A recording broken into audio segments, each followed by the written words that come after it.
Done sir. नमस्कार मित्रों। Communication today और भारतीय विद्यापीठ के संयुक्त तत्वावधान में इसको स्मृति को आप लैटिन करवा, उसमें आ रहा है लैटिन तो हो जाएगा वो तो मेरे ख्याल अंदर। जी सर, वो आ गई हैं, जुड़ चुकी हैं।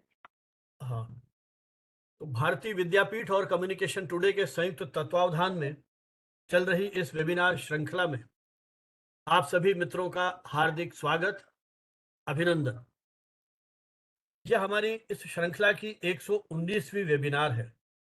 जैसा कि आप सभी को विदित ही है, कल से देश में आम चुनाव की शुरुआत होने जा रही है। पहला चरण 102 सीटों पे चुनाव होगा। हमने इस महीने में ये कोशिश की कि इन आम चुनावों से संबंधित कुछ विषयों पर हम कुछ एक चर्चा को शुरू करें। उस क्रम में पहली चर्चा हमारे बदलते हुए परिवेश में जिस तरह से राजनीतिक आंदोलनों का स्वरूप है वो बदला है, उस पर हमने ये वेबिनार किया था। दूसरा वेबिनार हमने जो एडवर्टाइजिंग जिस तरह की हो रही है इलेक्शन के दौरान उस पर किया था। और आज एक बहुत महत्वपूर्ण विषय है जिसकी विस्तार से बात मैं कुछ देर से करूंगा, मिस इन्फॉर्मेशन और फेक न्यूज को लेकर के। तो इस 119वीं वेबिनार में आप सभी का हार्दिक स्वागत, अभिनंदन। और हमारे बीच में डॉक्टर स्मृति पाढ़ी, जो फकीर मोहन यूनिवर्सिटी बालेसर उड़ीसा में जर्नलिज्म और मास कम्युनिकेशन डिपार्टमेंट में सहायक प्रोफेसर हैं और कम्युनिकेशन टुडे की असिस्टेंट एडिटर के रूप में भी हमारे साथ जुड़ी हुई है।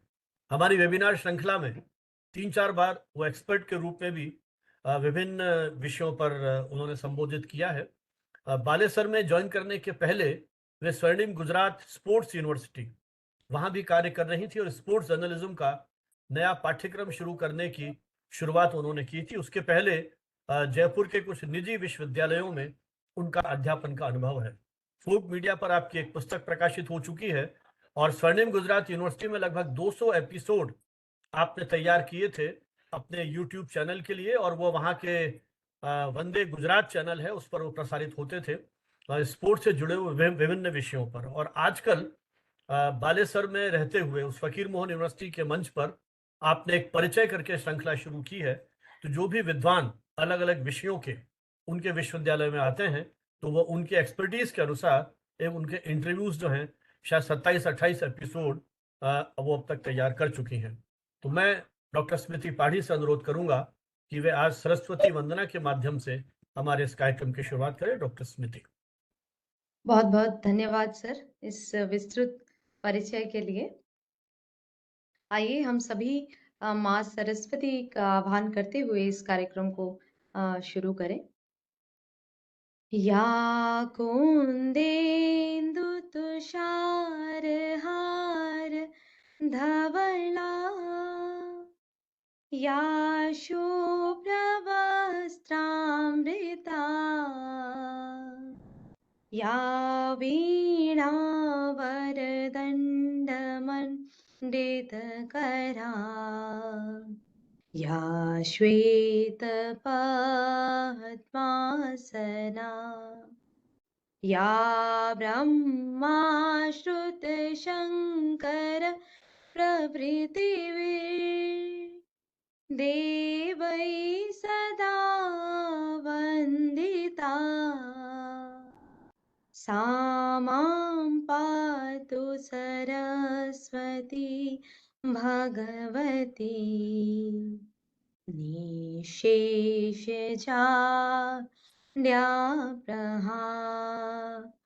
ॐ सहना भवतु सहनो भुनक्तु सह वीर्यं करवावहै तेजस्विनावधीतमस्तु मा विद्विषावहै। ॐ शांति शांति शांति। Thank you sir.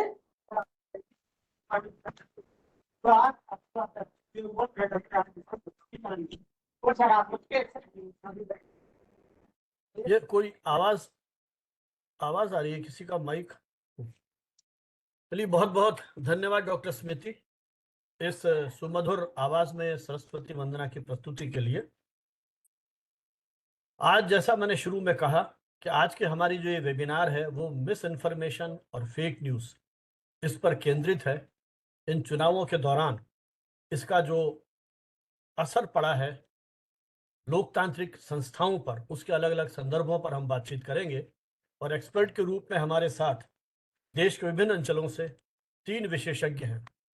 हमारे साथ IMT ADI यूनिवर्सिटी पुणे के श्री संबित पाल हैं। हमारे साथ पंजाब सेंट्रल यूनिवर्सिटी बठिंडा के डॉक्टर रूबल कनौजिया हैं और इलाहाबाद सेंट्रल यूनिवर्सिटी प्रयागराज के डॉक्टर रवि सूर्यवंशी।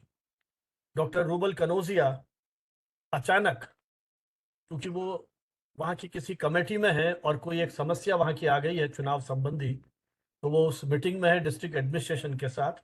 हम उम्मीद करते हैं कि वेबिनार समापन से पूर्व हमें उनके उद्बोधन का लाभ मिलेगा। संयोग से हमारे तीनों ही एक्सपर्ट जो गूगल इनिशिएटिव नेटवर्क है, न्यूज़ नेटवर्क, उसके ट्रेनर के रूप में भी काम कर रहे हैं। आपका अपना विस्तृत अनुभव, जिनकी विस्तार से परिचय जब मैं उनको यहाँ आमंत्रित करूंगा अपना वक्तव्य देने के लिए, तब आपके सामने प्रस्तुत करूंगा। तकनीक ने जिस तरह से एक नई क्रांति का सूत्रपात किया है हमारे पूरे जीवन में, हमारे जीवन संस्कारों में जिस तरह से तकनीक ने प्रवेश किया है, हमारी दुनिया पूरी तरह से बदल गई है। हम लोगों ने पिछले 50 साल में, विशेषकर मैं अपनी उम्र के मित्रों से यहाँ जुड़े हैं कुछ मित्र, उनके संदर्भ में बात कर रहा हूँ कि उस पूरे परिवर्तन को बहुत गहराई से देखा और महसूस किया है। वस्तुतः जिस तरह से इंटरनेट माध्यम का विकास हुआ है, निश्चय ही सूचना और ज्ञान के लिए हमारी भूख में भी उतना ही विस्तार हुआ है और एक क्लिक पर, एक बटन दबाते ही हजारों पृष्ठ हमारी आंखों के सामने खुलते चले जाते हैं। ऐसी स्थिति में ये आशंकाएं, ये खतरा हमेशा बना रहता है कि ये सूचनाएं कितनी विश्वसनीय हैं। स्थापित मीडिया संस्थानों में एक संपादकीय नियंत्रण होता है। वो खबरें, वो आलेख, वो सूचनाएं अलग अलग स्तर पर संपादित होकर के जाती हैं, तो हम एक सीमा तक विश्वास कर लेते हैं कि खबर की जो मूल भावना है वो सही होगी। इंटरप्रिटेशन अलग अलग हो सकता है, लेकिन जिस तरह से तकनीक ने हमारे सामने एक नई दुनिया को प्रस्तुत किया है, वहां गलत सूचनाएं और फर्जी खबरों की आशंकाएं निरंतर बढ़ती जा रही हैं और इसके कारण जहां जनमत को कमजोर करने के प्रयास भी किए जा रहे हैं, वहीं हिंसा और उग्रवाद जैसी चुनौतियां भी देश के सामने आई हैं। या यूं कहूं कि हमारी पूरी लोकतांत्रिक व्यवस्था के सामने कहीं एक खतरा आया है। हमारी लोकतांत्रिक व्यवस्था भी कहीं कमजोर होने लगी है। हम इस देश में जो साक्षरता की स्थिति है, साक्षरता कम है, लेकिन इंटरनेट मीडिया की पहुंच देश के लगभग हर हिस्से में हो गई है। तो ऐसी स्थिति में उस स्रोत की विश्वसनीयता को पहचान पाना हर व्यक्ति के लिए संभव नहीं है और वो इतना जागरूक भी नहीं होता है। तो प्रोपेगेंडा, जिसे आप प्रचार कहते हैं, गलत समाचार जिसे आप मिस इन्फॉर्मेशन और डिसइंफॉर्मेशन के रूप में बात करते हैं, या फेक न्यूज, ये हमें हानि पहुंचाने की प्रवृत्ति भी होती है। गलत जानकारियां भी दे सकती हैं, उससे नुकसान होने के खतरे भी होते हैं। लेकिन हम करें क्या, क्योंकि ये सूचना प्रौद्योगिकी हमारे जीवन का एक अभिन्न हिस्सा बन गई है। हम शायद पीछे नहीं लौट सकते हैं।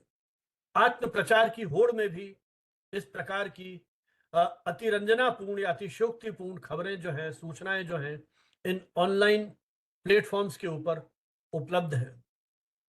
कई बार लगता है जब हम फेक न्यूज की बात करते हैं, फर्जी समाचारों की बात करते हैं, कई मित्र कहते हैं फेक न्यूज का एक्सप्रेशन गलत है, क्योंकि न्यूज कभी फेक नहीं होती है, फेक इंफॉर्मेशन हो सकती है।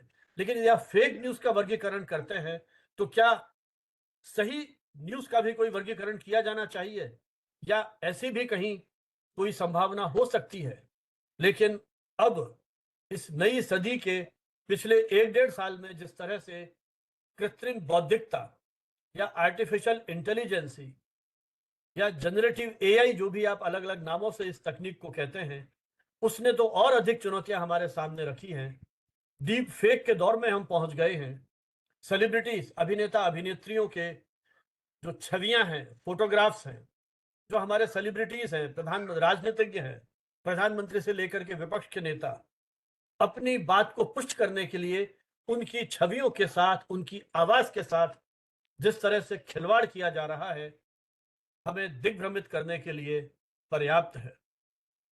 माइक्रोसॉफ्ट का को पायलट, ओपन एआई आदि जो इस तरह की तकनीक है, ये जो प्लेटफॉर्म्स हैं, टेक्नोलॉजी है, ये आसानी से उपलब्ध है।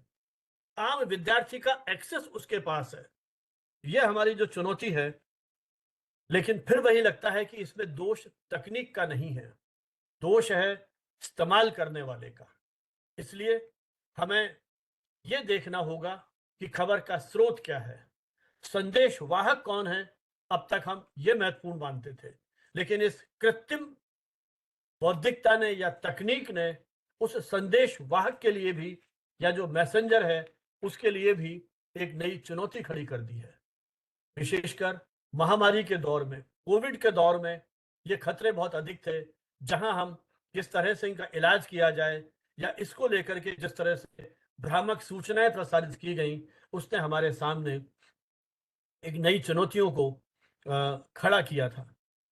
महिलाओं की छवियों के साथ, जैसा मैंने कहा, बॉलीवुड की अभिनेत्रियों के साथ, या धर्म विशेष या जाति विशेष के खिलाफ जिस तरह के वीडियो, मीम्स और विज्ञापन प्रसारित किए जा रहे हैं, सोशल मीडिया पर जिस तरह से अफवाहें फैलाई जा रही हैं, उसने हमारे पूरे जनमत को, हमारे पूरे समाज को कहीं ना कहीं प्रभावित किया है, गुमराह किया है। 2019 का चुनाव शायद पहली बार व्हाट्सएप चुनाव के रूप में जाना जाता है। जब भी कभी संकट आता है, जैसे अभी हमारे जो भारतीय विद्यापीठ के निदेशक प्रोफेसर एमएन हुडा हैं, वो अभी तक ज्वाइन नहीं कर पाए हैं क्योंकि जमशेदपुर में इंटरनेट शटडाउन कर दिया गया है। जब भी कोई समस्या आती है, खतरा आता है, पहला प्रहार इंटरनेट शटडाउन का होता है। तो ये एक नई तरह की समस्या या चुनौती हमारे सामने आ गई है। क्या फेक न्यूज़ नई अवधारणा है? पता नहीं हमारे जो ये ट्रेनर हैं गूगल न्यूज़ इनिशिएटिव के, वो मेरी बात से सहमत होंगे कि नहीं होंगे। शायद सबसे पहले जो इस अभिव्यक्ति का प्रयोग किया गया किसी दूसरे रूप में, वो 1890 के आसपास। आप सबने सुने होंगे पुलित्जर और हर्स्ट समूह के नाम, जहां वो येलो किड और वो येलो बॉर्डर अखबार के पृष्ठों का, वो येलो जर्नलिज्म को सिंबलाइज करते हुए उस प्रतीक के रूप में जिस तरह की चरित्र हनन की खबरें छापी या प्रकाशित की जा रही थी, शायद वो सेंसेशनल न्यूज या गलत तरह से प्रस्तुत किए जाने की जो प्रवृत्ति है, वो इस तकनीक के दौर में फेक न्यूज या मिस इन्फॉर्मेशन या डिस इन्फॉर्मेशन के रूप में जानी जाती रही है। तो ये जो पूरा खबरों का जो ये व्यवसाय है, इसमें जिस तरह की ये चुनौतियों की जो हम बात कर रहे हैं, वो 1-1.5 सदी से हम किसी न किसी रूप में झेल रहे हैं। और इसीलिए आज इस तरह के टूल्स हमारे सामने लाने की कोशिश की जा रही है। गूगल और एजेंसीज के माध्यम से हर स्थापित मीडिया हाउस का अपना कहीं एक फैक्ट चेकिंग का यूनिट बना हुआ है। पीआईबी ने इस तरह की कोशिश की। इधर सरकारी स्तर पर प्रयास किए गए कि जो पीआईबी कह देगी कि ये फेक न्यूज़ है, तो सभी सोशल मीडिया प्लेटफॉर्म्स को वहां से हटाना पड़ेगा। लेकिन हम आभारी हैं सुप्रीम कोर्ट ने कि उन्होंने इस आदेश को अभिव्यक्ति की स्वतंत्रता के लिए हनन माना था, और फिलहाल उस पर रोक लगा दी गई है। अब आगे देखते हैं कि ये किस तरह से नियम या दिशा निर्देश जो हैं वो जारी होती हैं। हमें अपने क्लिक्स बढ़ाने के लिए, जिसको आप क्लिक बैट कहते हैं, उसके लिए भी सनसनीखेजपूर्ण खबरें जो हैं वो प्रसारित की जा रही हैं। तो ये उस प्रारंभिक पृष्ठभूमि के साथ मैं सबसे पहले अनुरोध करूंगा प्रियंका सिंह से, जो भारतीय विद्यापीठ में सहायक प्रोफेसर के रूप में काम कर रही हैं, और रेडियो पॉडकास्ट पर आप अपनी पीएचडी के लिए रजिस्टर्ड हैं, और इसके पहले रेडियो इंडस्ट्री में आरजे के रूप में काम कर चुकी हैं, और कई इवेंट मैनेजमेंट जो उसमें भी आपका सहयोग रहा है, और कई राष्ट्रीय अंतर्राष्ट्रीय इवेंट्स को कंडक्ट करने में आपकी महती भूमिका रही है। और अब आप कुछ समय से टीचिंग में हैं, और एक टीचर के रूप में, शिक्षक के रूप में जो हमारी अकादमिक गतिविधियां हैं उसमें आपकी सक्रिय अभिरुचि रहती है। मैं उनसे अनुरोध करूंगा कि इस तकनीक के दौर में हमारे सारे जो आज के एक्सपर्ट्स हैं उनका वो ई बुके से, क्योंकि फिजिकल कॉन्फ्रेंस नहीं है, हम बुके उस तरह से भेंट नहीं कर सकते आपको फिजिकली, तो एक विकल्प हमने तलाशा, ई बुके से हमारे दोनों मित्र जो भी उपस्थित हैं और डॉक्टर रूबल कनौजिया की अनुपस्थिति में उनका भी हम ई बुके से यहाँ स्वागत अभिनंदन करते हैं। और इसके लिए मैं डॉक्टर प्रियंका सिंह से अनुरोध कर रहा हूँ।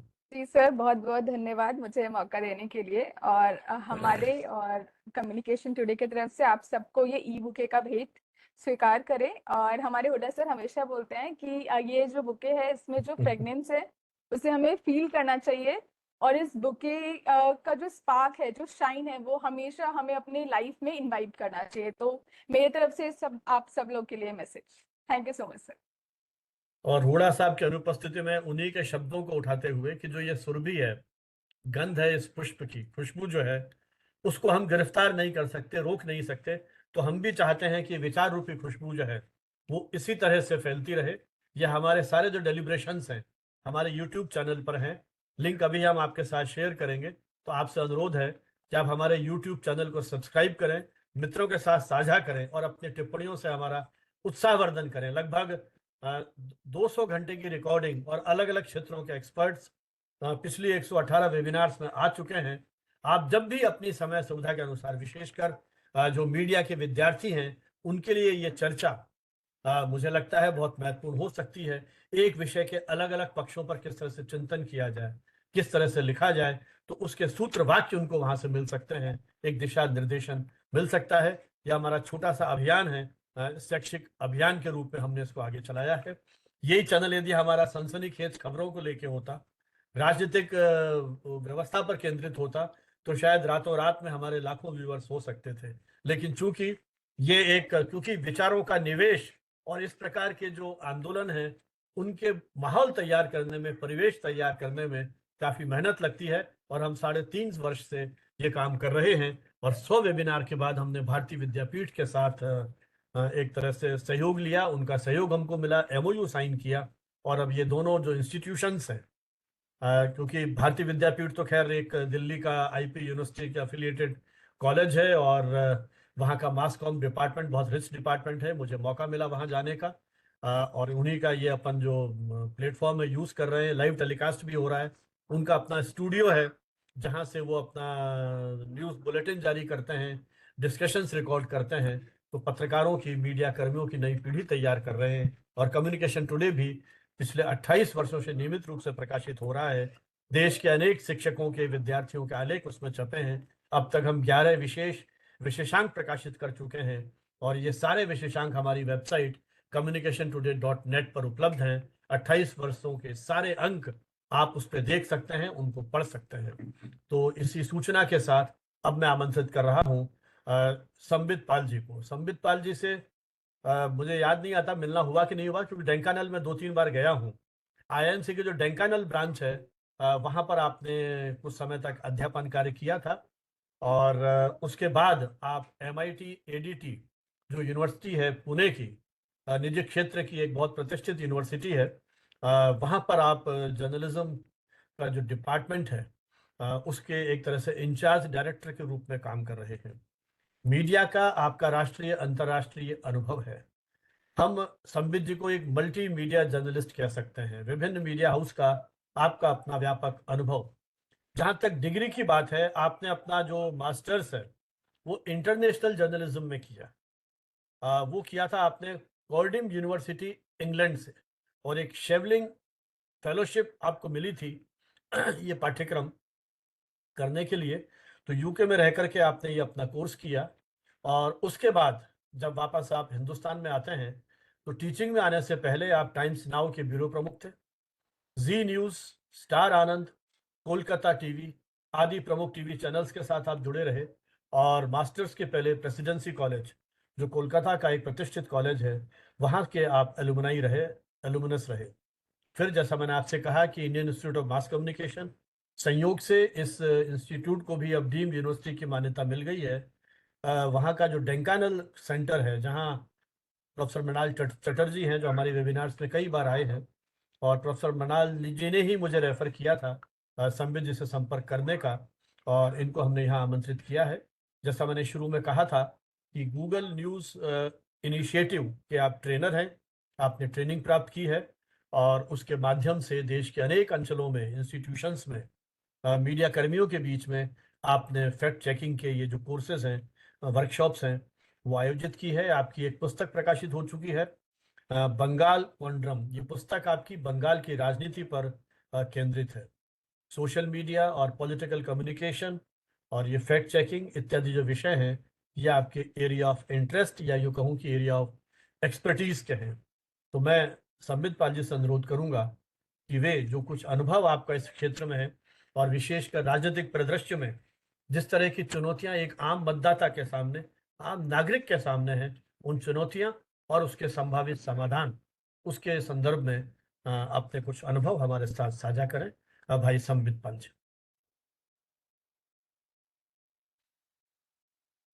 Namaskar, Professor Sanjeev Banwat sir.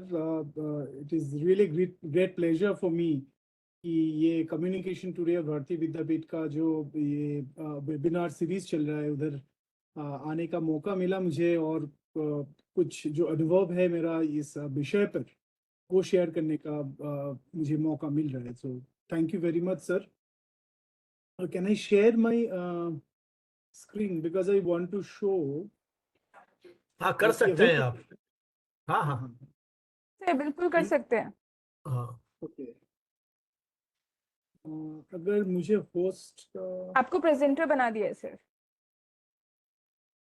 जब मैं एक दूसरा जो है आईडी वहां से ज्वाइन किया, वो लैपटॉप का, तो उसका अगर सर आप मेरे को नेम बता दीजिए, आपको जिस भी सिस्टम से संबित शेयर पाल सिंह करना है। है, संबित अच्छा, पाल सिंह है। और ओके, मैं अभी देख लेती हूँ सर, बिकॉज मैंने आपको प्रेजेंटर बना दिया है। हाँ, क्योंकि ये मेरा कैमरा का कुछ गड़बड़ी था, तो इसीलिए मैंने ठीक है दूसरे ठीक है डिवाइस से ठीक है, ज्वाइन किया।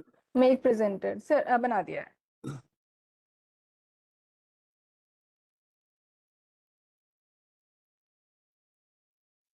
नहीं, शायद नहीं हो पा रहा है। 1 मिनट दीजिएगा सर मुझे। तो ये जो विषय है, जब तक ये टेक्निकल चीजों सोल्यूशन निकल के आए, सो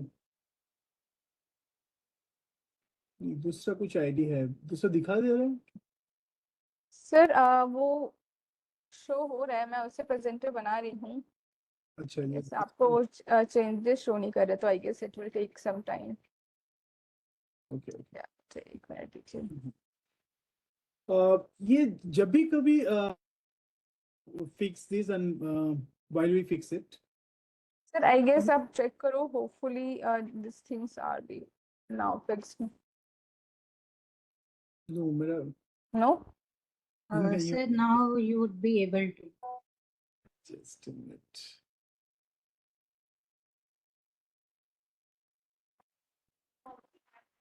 अभी भी आने वाला दिखा रहा है। Anyway, I'll just talk through this.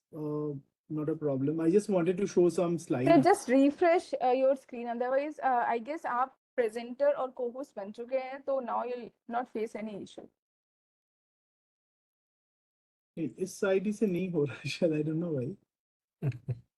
Sir, वो शायद आप- में भी आपको थोड़े टाइम में शो हो, बट आपको बना दिया presenter. You can now show your PPT, sir. ठीक है, जैसे होता है, I'll just share it.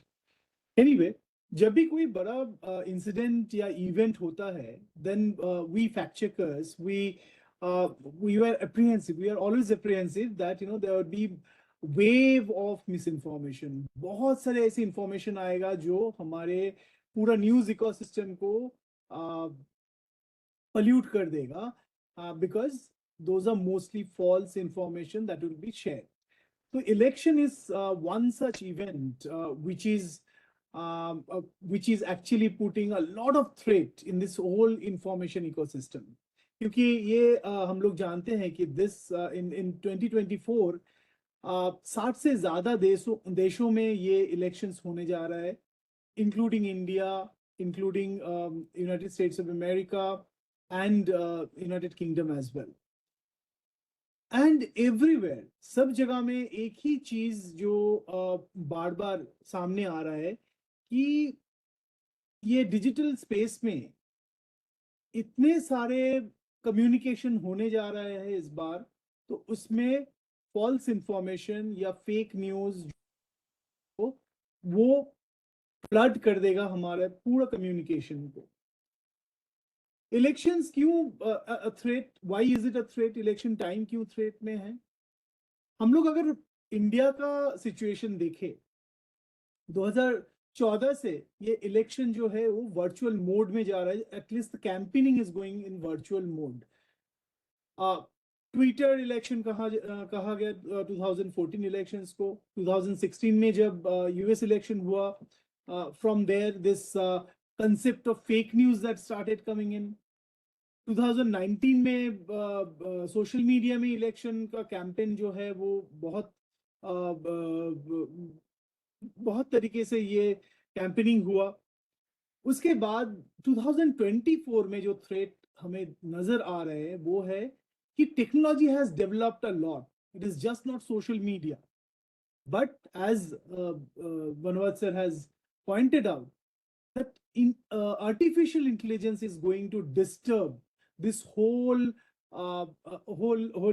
political communication or political campaign.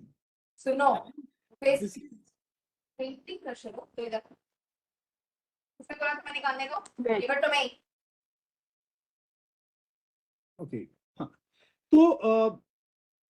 तो ये इलेक्शन में ये सबसे बड़ा प्रॉब्लम जो है वो नजर में आ रहा है, क्योंकि technology has gone so much ahead of our media literacy or digital media literacy that it is a threat to every common person who are present or who are on online media, who are consuming information through online media. और ये हम सब लोग अभी जो भी news content है या और भी कुछ कंटेंट है, we are consuming it through different social media platforms. आजकल कोई टीवी नहीं देखते हैं टीवी सेट में, आजकल कोई रेडियो नहीं सुनते हैं रेडियो सेट में, आजकल कोई न्यूज पेपर नहीं पढ़ते फिजिकल मोस्टली। मुझे लगता है ज्यादातर स्टूडेंट्स भी इधर जुड़े हुए हैं, और ये स्टूडेंट्स तो फिजिकल न्यूज़पेपर पढ़ना या देखना ये बंद कर दिया है शायद।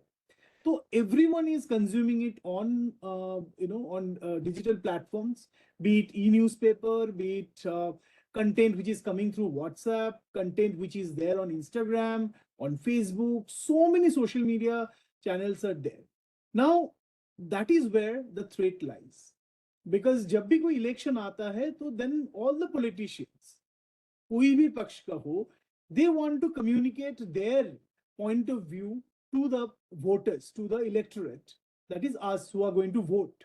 और ये नई कोई बात नहीं है, this is kind of accepted truth, that known truth in a sense, that politicians lie, they give promises which are not made after they are elected, they are not seen, whatever they say they forget, ये तो होता ही रहता है।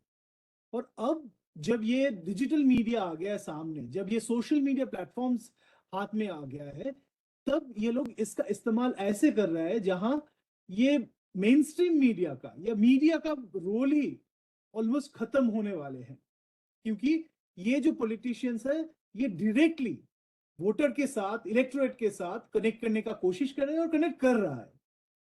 तो traditional media का जो gate keeping role हम लोग बोलते हैं वो ऑलमोस्ट खत्म हो गया है। गेट कीपिंग रोल क्या है कि कोई रिपोर्टर एक स्टोरी लेके आए तो वो लेके जाना पड़ता है चीफ रिपोर्टर के पास या ब्यूरो चीफ के पास। वो अगर इसको अप्रूव करता है, then the reporter will go to the field, write the story और प्रोड्यूस द स्टोरी। तब ये एडिटर इन चीफ जो है, सीनियर एडिटर्स है, वो लोग चेक करते हैं, जो डेस्क में रहते हैं एडिटर वो लोग चेक करते हैं इंफॉर्मेशन सही है कि गलत है या और कुछ इंफॉर्मेशन, और उसी के बाद वो फाइनली ऑन एयर जाते हैं या न्यूज़पेपर में पब्लिश होता है। और even for digital media, for any main stream media, वो पब्लिश होता है ऑनलाइन। लेकिन आजकल ये सिटीजन जर्नलिज्म के बात हम लोग बार बार करते हैं, तो everyone who has got a mobile phone, a smartphone with internet connection, has become journalist and they think that they can pass on the information. तो ये गेट कीपिंग है, एडिटर वेडिटर ये सब लोग भूल गए हैं. कोई नहीं है एडिटर, कोई एडिट नहीं कर रहा है, कोई नहीं पूछ रहा है कि ये सही है, सही इंफॉर्मेशन है, ये गलत इंफॉर्मेशन है. कोई भी चाहे वो इंफॉर्मेशन लोगों के सामने रख सकता है. और ये सोचते हैं कि ये मेनस्ट्रीम मीडिया कवर इसलिए नहीं कर रहा है क्योंकि मेनस्ट्रीम मीडिया का कोई वेस्टेड इंटरेस्ट होगा, कोई पॉलिटिकल लिनिएज होगा, तो इसीलिए नहीं करते हैं. लेकिन लोग को ये समझ में नहीं आता है कि मीडिया वो न्यूज तभी पब्लिश कर सकते हैं जब उनके पास एविडेंस है, जब वो देखते हैं ये इंफॉर्मेशन जो जा रहा है वो सही इंफॉर्मेशन जा रहा है अपनी रीडर्स या न्यूज कंज्यूमर्स या व्यूअर्स इनके तरफ. लेकिन आजकल वो खत्म हो गया है. ऊपर से जो मैं बोला अभी that the politicians are trying to reach out directly to the voters. हम लोग बार बार बोलते हैं प्राइम मिनिस्टर प्रेस कॉन्फ्रेंस नहीं करते हैं, प्राइम मिनिस्टर ज्यादातर इंटरव्यू जनरली नहीं देते हैं इलेक्शन के टाइम को छोड़ के. लेकिन उनका जरूरत भी नहीं है क्योंकि प्राइम मिनिस्टर को अगर कुछ बोलना है वो सीधा सोशल मीडिया इस्तेमाल करके सीधा लोगों के पास जा सकते हैं. मन की बात का जो अनुष्ठान करते थे नरेंद्र मोदी जी, तो वो डायरेक्ट कम्युनिकेशन है. तो ये पॉलिटिकल कम्युनिकेशन जो है उसका तरीका बदल गया है. Every political party, every politician and their consultants and there are a lot of supporters, as we call them, surrogate accounts on social media. They are using different communication, different messages, and that's why we need to be more cautious while consuming content, especially during elections. ये election campaign जब चल रहा है तब हम लोग को ये समझना पड़ेगा कि हम लोग कैसे कौन सा इंफॉर्मेशन कंज्यूम कर रहे हैं और ये इंफॉर्मेशन सही है या गलत है, क्योंकि उसी के ऊपर बेसिस करके हम लोग जाके अपना मतदान करेंगे. इसीलिए अपना एक एक वोट हम लोग बोलते हैं is very valuable, is quite valuable. So when you go out and vote, you are voting on your on the information that you have consumed so far. तो आपके पास ये मिस इन्फॉर्मेशन कैसे आएंगे, उसके पहले मैं थोड़ा सा डिफाइन करना चाहूंगा. ये फेक न्यूज, जैसे बनवास सर ने भी बताया कि ये फेक न्यूज हम लोग क्यों नहीं बोलेंगे, क्योंकि न्यूज तभी हो सकता है जब वो वेरीफाइड इंफॉर्मेशन हो. वेरीफाइड इंफॉर्मेशन, अगर इंफॉर्मेशन वेरीफाइड ही नहीं हो, अगर इंफॉर्मेशन को वेरीफाई नहीं किया गया है तो ये न्यूज बन ही नहीं सकता है. तो इसीलिए एकेडमिक्स जो है वो लोग ये फेक न्यूज ये टर्म यूज नहीं करते हैं. लेकिन हम लोग फेक न्यूज ये शब्द से बहुत परिचित है और हम लोग कनेक्ट भी कर सकते हैं, रिलेट कर सकते हैं, तो इसीलिए हम लोग fake news as an umbrella term use करते हैं. But there are mainly two types of so-called fake news. One is disinformation and another is misinformation. Disinformation क्या है कि कोई अगर willingly, knowingly कोई false information pass on कर रहा है या spread कर रहा है तो that is called disinformation. और misinformation क्या है कि मैं ये information मुझे मिला है, मुझे पता नहीं है ये सही या गलत है, मुझे लगता है ये सही है, गलत हो भी सकता है, गलत है, लेकिन मुझे लगता है ये सही है, तो मैं किसी को पास ऑन कर दिया विदाउट एनी मैल इंटेंशन. मेरा कोई मैल इंटेंशन नहीं है तो मैंने पास ऑन कर दिया, तो that is called misinformation. और ये होल थिंग और this ecosystem is called fake news. There are two types of people in this whole ecosystem. One is the peddlers of disinformation and misinformation, और एक है consumer. Peddlers कौन है ये election season में? Basically those who want to influence the voters, those who want to malign their opposition political parties, those who have ideological biases, they are spreading misinformation या disinformation जो भी है वो spread कर रहा है. तो as a responsible citizen, we should consume content which is verified content, which has evidence to it. कैसे तरह का कंटेंट आपके पास आ सकते हैं, और शायद आप लोगों के पास आना शुरू भी हो गया है क्योंकि इलेक्शन कैंपेन अभी it's almost in the peak. कल से फर्स्ट फेज का इलेक्शन भी शुरू हो जाएगा. आप लोगों को मिला है कि नहीं मिला है पता नहीं है. अगर नहीं मिला है तो अच्छा है, अगर मिला है तो you should also be aware of this phenomenon. एक आया दैनिक भास्कर का एक फ्रंट पेज का इमेज वायरल हो गया है। उसमें लिखा गया है कि एक ग्राफिक्स, बहुत सारे ग्राफिक्स दिया गया है और बोला कि ये 10 राज्य में 10 साउदर्न स्टेट्स में इंडिया ब्लॉक जो है वो आगे है। ये ओपिनियन पोल किया गया है, उसका नतीजा ये है। लेकिन दैनिक भास्कर ने ऐसा कोई सर्वे किया ही नहीं, ऐसा कोई न्यूज किया ही नहीं। लेकिन उन लोगों का जो मस्टर्ड है, जो न्यूज़पेपर का मस्टर्ड है, वो इस्तेमाल किया गया है, ये ग्राफिक्स लगाया गया है और वो वायरल हो गया। तो लोगों ने वो विश्वास करने लगे कि अच्छा ऐसा है, दैनिक भास्कर के जैसे एक न्यूज़पेपर वो रिपोर्ट किया है। लेकिन बाद में पता चला कि ऐसा कुछ हुआ ही नहीं है, ये मॉर्फ किया गया है। इम्पोस्टर कंटेंट हम लोग कहते हैं कि लोगो, मस्टर्ड, कोई सिचुएशन में लेटर हेड, ये सब इस्तेमाल किया जाता है और फॉल्स इंफॉर्मेशन। और हम लोग जो कॉमन सिटीजन है, हम लोग सोचते हैं हाँ अच्छा ये तो एक न्यूज़पेपर है, मेन स्ट्रीम न्यूज़पेपर है, एस्टेब्लिश न्यूज़पेपर है, वो जब ये पब्लिश किया है न्यूज़ तो ये सच होगा ही। लेकिन ये सब हर समय में ये नहीं होता है। तो ये ऐसा टाइप का कंटेंट आपके सामने आ सकता है। दूसरा है कि ओल्ड वीडियो, पुराना जो वीडियो है वो आपके सामने आ सकता है कि अभी हुआ है। जैसे मैं अभी ये वेबिनार में आने के पहले थोड़ा रिसर्च कर रहा था तो देखा कि डीएमके का एक लीडर के साथ बीजेपी का एक लीडर का हाथापाई हो गया था चेन्नई में। उसका वीडियो आ गया और बोला गया कि इलेक्शन कैंपेन के दौरान ये हुआ है। फिर चेन्नई पुलिस को ये पोस्ट करके बोलना पड़ा एक हैंडल में और दूसरे सारे सोशल मीडिया हैंडल में कि ये पुराना कोई मामला था, पर्सनल डिस्प्यूट था दो पॉलिटिकल लीडर्स के बीच में, और वो वीडियो अभी आया है, ये वीडियो अभी का है नहीं। कल रामनवमी गया है, उस समय भी एक वीडियो सामने आया कि कोई दलित लड़कों को पीटा जा रहा है, लेकिन वो भी और वो बोला गया कि जबलपुर का है, लेकिन देखा गया कि वो भी पुराना वीडियो है। जबलपुर का जो एसपी है, आई थिंक फरवरी का वीडियो है, वो कल आया रामनवमी के दिन में कि ये देखिए राम राज्य क्या है, कैसे सब चल रहा है, दलित लड़कों को मारा जा रहा है, पीटा जा रहा है। और फिर जबलपुर के एसपी वो भी बताया कि ये जबलपुर का वीडियो है ही नहीं, लेकिन लोग वो शेयर करना शुरू किया। और ये जो दो मैंने एग्जाम्पल दिया, 3 एग्जाम्पल दिया, ये मेरे पास व्हाट्सएप में आया, कोई व्हाट्सएप ग्रुप में मेरा कोई दोस्त वो शेयर किया, तो मुझे तुरंत फ्लैग करना पड़ा कि ये सही नहीं है, इसको आगे मत बढ़ाओ। लेकिन लोग ये नहीं समझ सकते हैं। क्यों नहीं समझ सकते हैं? क्या होता है, क्योंकि ये सब जब हम लोगों को मिलता है ऐसे टाइप का कंटेंट, हम लोग क्यों इसको बिलीव करते हैं? क्योंकि हमारा सबका एक बायस रहता है। हम लोग कोई पॉलिटिकल पार्टी को सपोर्ट कर सकते हैं, कोई पॉलिटिकल लीडर को सपोर्ट कर सकते हैं, और उनके समर्थन में अगर कुछ आता है तो हम लोग को लगता है हाँ यही सही है।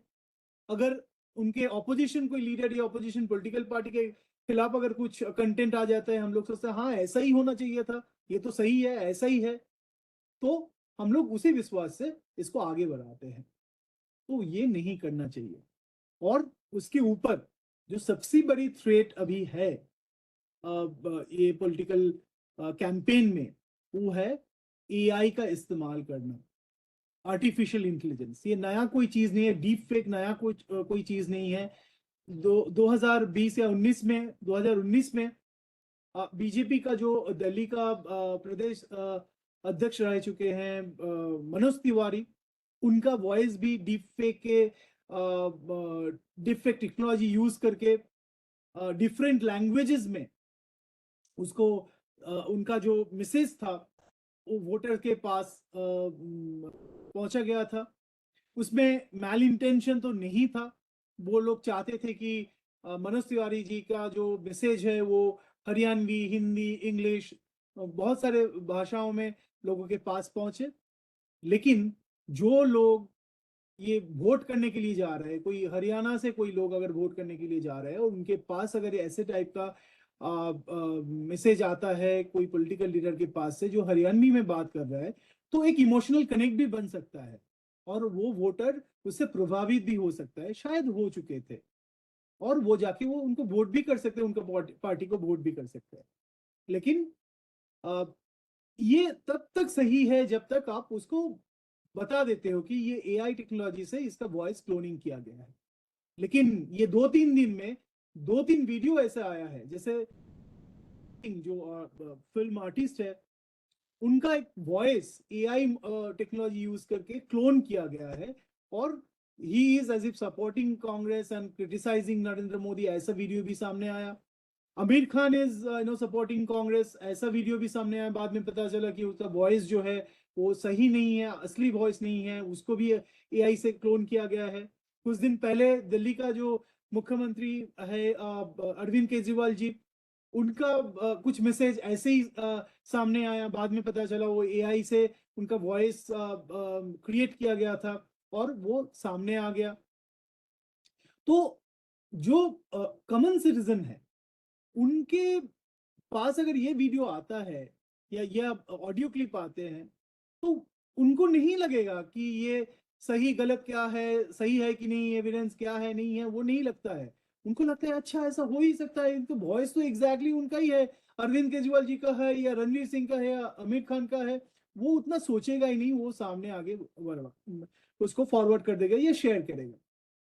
तो हमें अभी अवेयर होना है कि ये जो हम लोग हर टाइम बोलते हैं कि जब भी कोई बड़ा इंसिडेंट हो या इवेंट हो, तब हमको बहुत अलर्ट रहना चाहिए और अलर्ट रह के देखना चाहिए जो कंटेंट मेरे पास आ रहा है वो सही है या गलत है।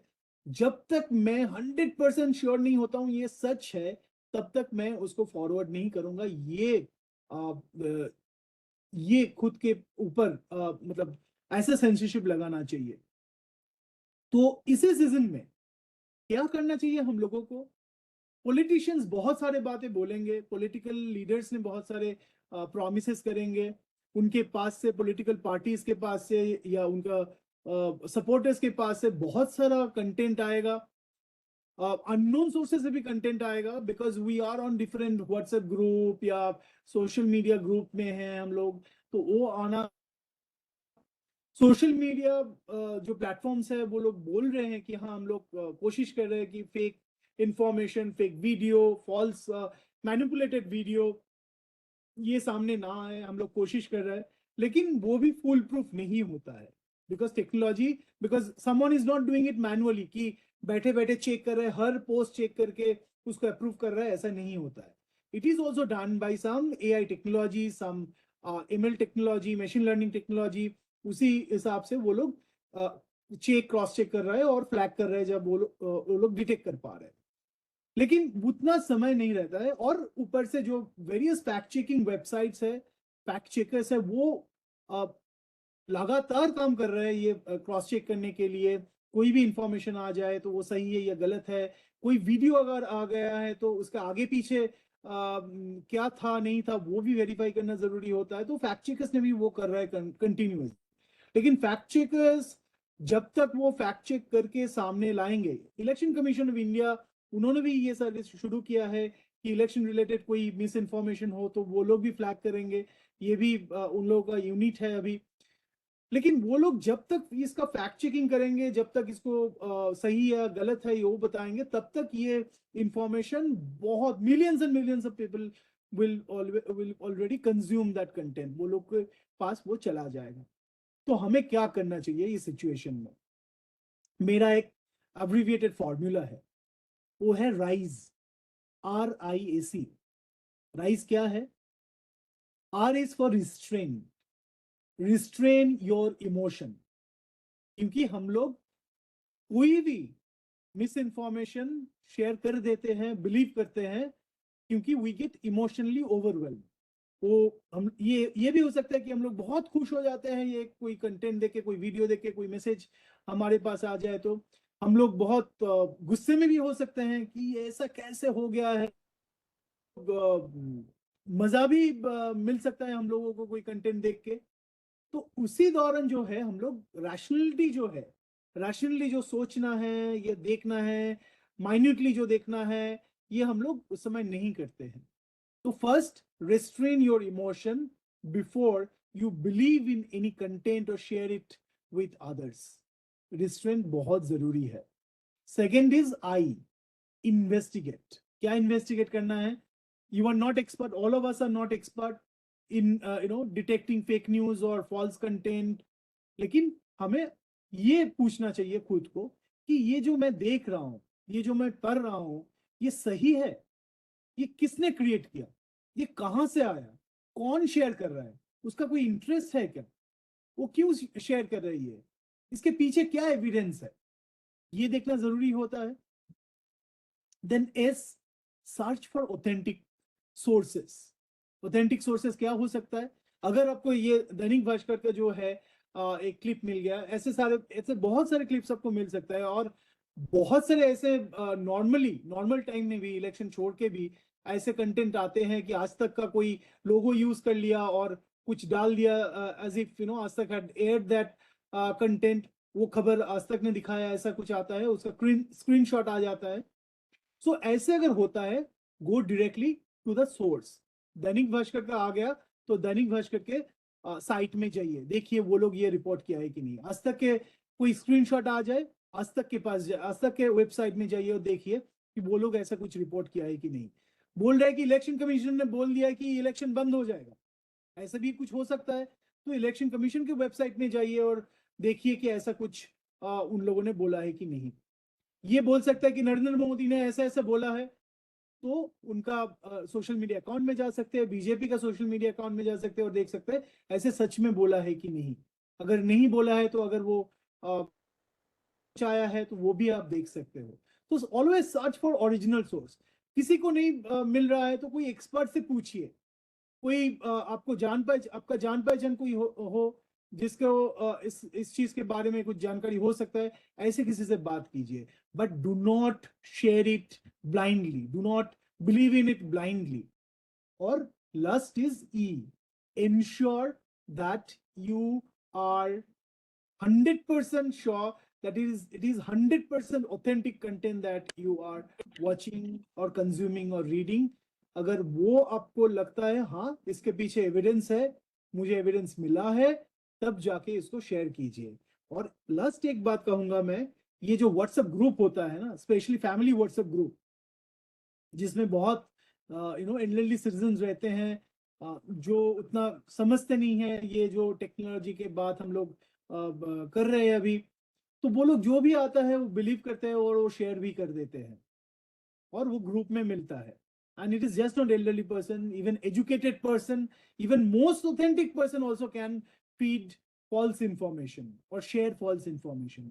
तो विश्वास सिर्फ एविडेंस को कीजिए, कोई आदमी को नहीं, कोई लोग को नहीं. कभी कभी ऐसा हो सकता है, मेरा कोई चाचा है जिसको मैं बहुत प्यार करता हूं और मुझे लगता है कि वो कभी गलत हो ही नहीं सकता है, लेकिन वो गलत हो भी सकते हैं. तो जब भी वो ग्रुप्स में कुछ कंटेंट शेयर होता है, कोई भी व्हाट्सएप ग्रुप में या सोशल मीडिया में, एक बार चेक कर लीजिए कि ये सही है, ये गलत है, इसके पीछे एविडेंस क्या है, ये पहले कभी आया था कि नहीं सोशल मीडिया में या ऑनलाइन मीडिया में, वो चेक कर लीजिए. अगर आप लोग गूगल सर्च करते हैं तो जनरली अगर वो फैक्ट चेक किया गया है तो वो सामने आ जाता है, सर्च इंजन रिजल्ट के टॉप में वो आ जाता है. तो then also you can find. तो जब भी कोई कंटेंट मिलते हैं, जो आप कर सकते हो, जब इन्वेस्टिगेट का बात मैं कर रहा था, आप सिर्फ गूगल जाइए, कीवर्ड देख के थोड़ा सर्च कीजिए कि ऐसा कुछ न्यूज़ आया है कि नहीं, कोई फैक्ट चेक किया है कि नहीं, ऐसा कुछ वीडियो आया है कि नहीं, और आपको तुरंत मिल सकता है अगर ये फैक्ट चेक हुआ है या मेन स्ट्रीम मीडिया में ये स्टोरी या इंफॉर्मेशन आया है. तो ये कुछ चीज हमें करना ही पड़ेगा, because we are the biggest biggest democracy here. और हमें जब वोट करने के लिए जाना है, we should be going to vote with proper information. We should be informed citizen, and we should decide on the basis of right or correct or authentic information that whom we should vote. So this is very, very important and crucial time for all of us, this election season, when we need to be extra alert, and we should also help others. Our friends, they may be biased, they may think दे में believe in anything and everything, तो उन लोगों को बोलना है भाई ये सही है, ये गलत है, या थोड़ा रुक जा, देख ले ये सही है कि नहीं, थोड़ा देखने का कोशिश कर, एंड तब जाके इसको शेयर कर। ऐसे करके हम लोगों का दोस्त को, हम लोग का फैमिली मेंबर्स को, कोई भी एक्वेंटेंसेस हो, सबको हम लोगों को अलर्ट करना चाहिए, and we should be very very cautious about consuming content, because technology can do anything and everything, और आपको तुरंत पता भी नहीं चलेगा अनलेस यू वॉच इट और लिसन टू इट और रीड इट माइन्यूटली। तो यही मेरा कहना था। I am sorry I had use some examples जो मैंने देखा, आप लोगों को दिखाना चाहते थे, वो नहीं हो पाया, but I hope that I could explain why we should be careful during election season, especially during campaigning, and why we should consume good information, authentic information, because our vote will matter in this democratic system, and we should be more careful. Thank you so much. ये बहुत बहुत धन्यवाद संबित भाई। आपने बिल्कुल सही कहा कि चुनावों के दौरान इस देश के उत्तरदायी नागरिक को सतर्क और सजग रहना होगा, और उन 4 अक्षरों से राइज, RISE, आपने इस पूरे अपने वक्तव्य का निचोड़ प्रस्तुत कर दिया कि किस तरह से हमें अपनी भावनाओं पर नियंत्रण रखते हुए लगातार खोज करें विश्वसनीय सूचना और स्रोत की, और उसके लिए चाहे वेबसाइट्स हैं या और भी कुछ है, उनको हम तलाशें, तभी उन विश्वसनीय सूचनाओं को हम आगे प्रेषित करें। हर किसी वीडियो को या सूचना को फॉरवर्ड करने की प्रवृत्ति से हमें बचना होगा, तभी हम समाज में किसी प्रकार की कहना चाहिए कि जो आशंकाएं होती हैं सौहार्द और सद्भाव को बिगड़ने की, उससे हम बच सकेंगे और अपने मत का सही और प्रभावी ढंग से उपयोग करने में सक्षम होंगे। बहुत बहुत आभार आपका। और अब मैं आमंत्रित करूंगा डॉक्टर रवि सूर्यवंशी को। शुरुआत करूंगा मैं लखनऊ की उस सुबह से जब मुझे मौका मिला डॉक्टर रवि का बाबा साहब भीमराव अंबेडकर यूनिवर्सिटी लखनऊ में PhD वाइवा लेने का।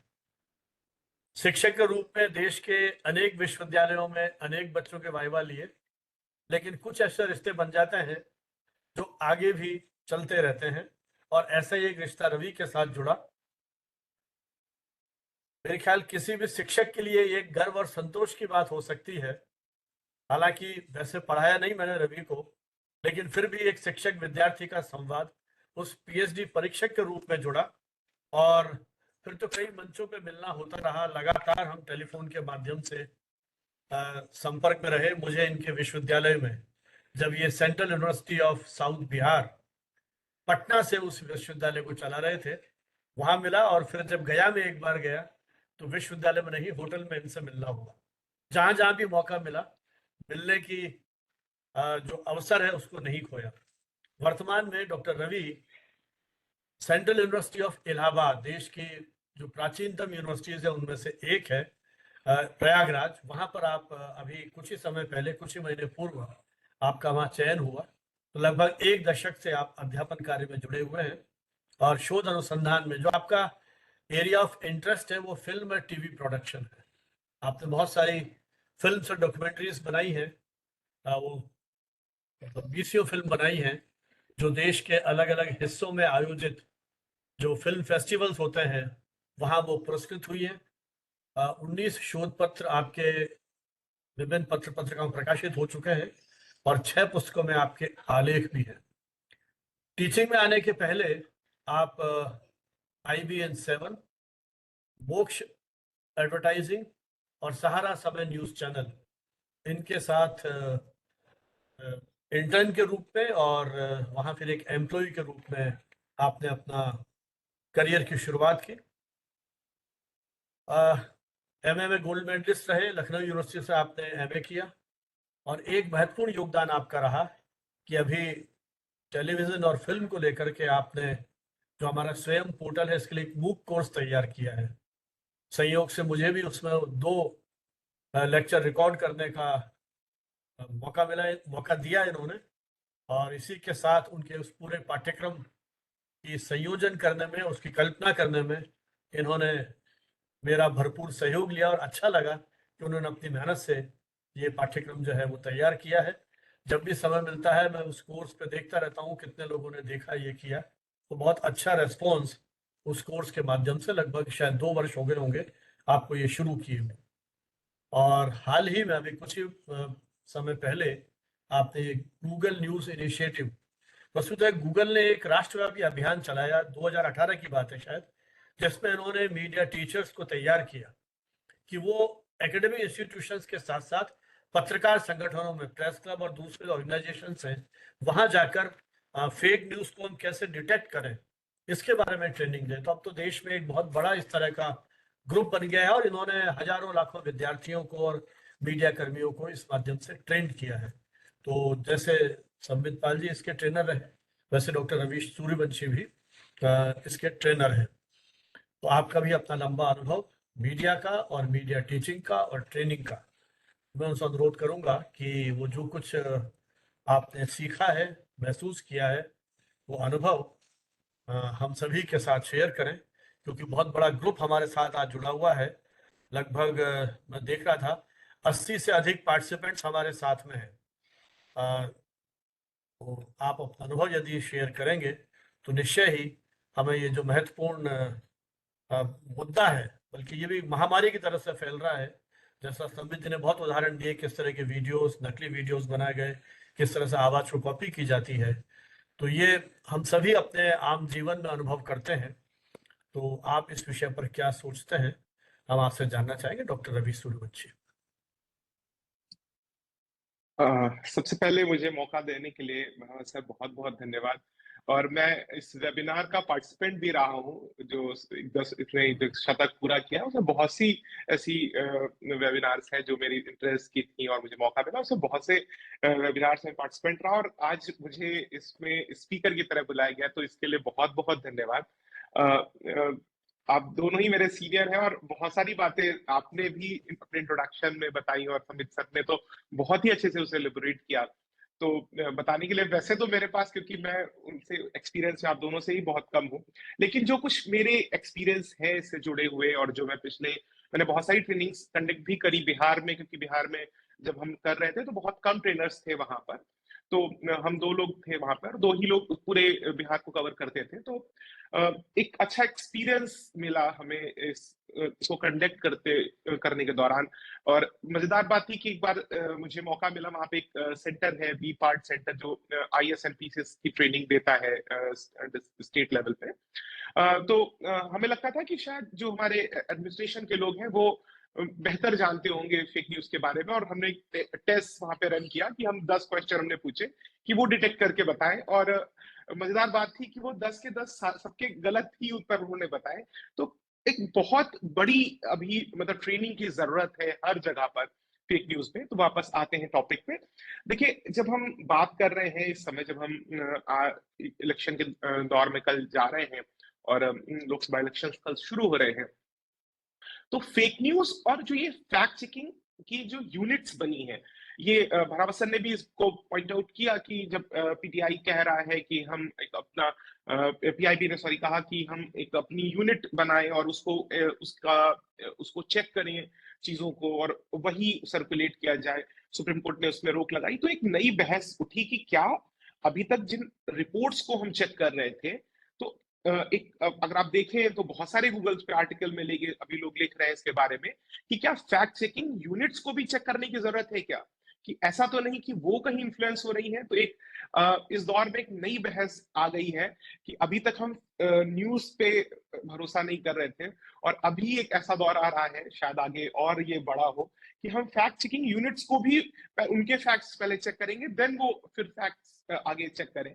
तो समित सर ने जैसी बहुत सारी जो की टर्म्स है उसको पहले ही बता दिया कि कैसे मिस इन्फॉर्मेशन और डिस इन्फॉर्मेशन काम करती, कि कैसे कि जब हम किसी चीज के पीछे कोई इंटेंशन नहीं होता और उसको हम शेयर कर देते हैं, तो वो तो घातक है, लेकिन उससे भी ज्यादा घातक है जो ये मतलब कि जब हम किसी इंटेंशन के साथ उस चीज को शेयर करते हैं, जिसको डिसइंफॉर्मेशन कहते हैं, वो और भी घातक है, क्योंकि हमें पता होता है कि हम जिस चीज को सर्कुलेट कर रहे हैं उसके पीछे क्या हमारा मोटो है। तो मिस इन्फॉर्मेशन को और डिसइंफॉर्मेशन दोनों को रखना चाहिए, लेकिन जब इंटेंशन के साथ शेयर की जाती है तो उसमें एक सबसे बड़ी चीज ये आती है कि आप टारगेट ऑडियंस पिक कर लेते हैं, कि वो किसी कोई कास्ट हो सकती है, कोई रिलीजन हो सकता है, कि हम किसको लेकर उस तरह के मैसेज दें।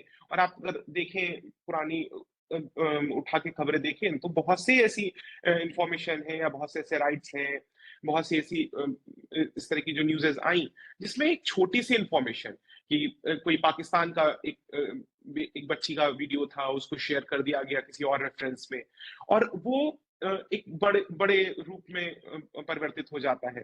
तो जब इलेक्शन के दौरान जब आप देख रहे हैं कि इतनी सारी इंफॉर्मेशन आ रही है चारों तरफ से कि एक तरफ बहुत सारे चरण में इलेक्शंस चल रहे हैं और आप देख रहे हैं कि कुछ उसी में डिफरेंट जो पॉलिटिकल स्पीकर्स हैं या पॉलिटिकल पार्टी के लोग हैं वो कुछ बोल रहे हैं, तो उसमें सही और गलत को चुनना या समझना बहुत मुश्किल हो जाता है। तो ये जो मिस इन्फॉर्मेशन और डिसइंफॉर्मेशन का जो पूरा मुद्दा है, उसमें जब कोई इंटेंशन शामिल होता है तो थोड़ी सी मुश्किल ज्यादा बढ़ती है।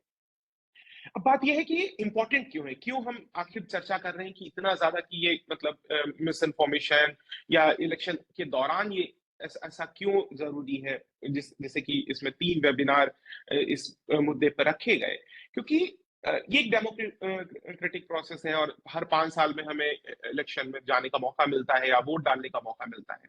तो सोचिए एक छोटी सी इंफॉर्मेशन का इम्पैक्ट इतना ज्यादा होगा वोटर पे कि अगर हो सकता है कि उसने एक प्लान किया हुआ है कि वो अगले 2-3 सालों से उसने सोच रखा है कि हम किसी पर्टिकुलर पॉलिटिकल पार्टी को या पर्टिकुलर कैंडिडेट को हम अपना वोट देंगे, लेकिन इलेक्शन के दौरान या जब इलेक्शंस की डेट पास आती है उस दौरान कोई एक ऐसी खबर आ जाती है, जैसे बहुत पहले हम इस बात करते भी कि एजेंडा सेटिंग थ्योरी थी और कैसे वो चेंज कर देती थी लोगों के बिहेवियर को। तो वो जो इम्पैक्ट है इलेक्शन के जस्ट पहले, वो एक बहुत बड़ा मतलब वोटर को मिसलीड भी आप कह सकते हैं कि वोटर के को पूरे तरीके से चेंज कर देता है, उसके बिहेवियर को, उसको मिसलीड कर देता है, या एक नया पॉलिटिकल डिस्कोर्स पैदा कर देता है कि हम किसी एक मुद्दे पर बात कर रहे हैं, हम उस पे चल रहे हैं और एक गलत खबर या एक इंटेंशन से लाई गई एक गलत खबर पूरे ही वोटिंग प्रोसेस को, पूरे ही पॉलिटिकल मुद्दे को कहीं भटका देती है। तो ये एक बहुत बड़ा मुद्दा है इलेक्शन, मतलब नॉर्मली भी ये बहुत एक दिक्कत की बात है, लेकिन इलेक्शन के दौरान ये बहुत दिक्कत है, क्योंकि फिर अगर ये बात हो सकता है कि कल को 1 महीने बाद हमें क्लियर हो जाए या 2 महीने बाद हमें क्लियर हो जाए कि नहीं ये तो बात गलत थी, लेकिन जो वोटिंग है वो तो उस समय खत्म हो जाएगी, तो फिर हमें कहीं 5 साल के बाद मौका मिलेगा।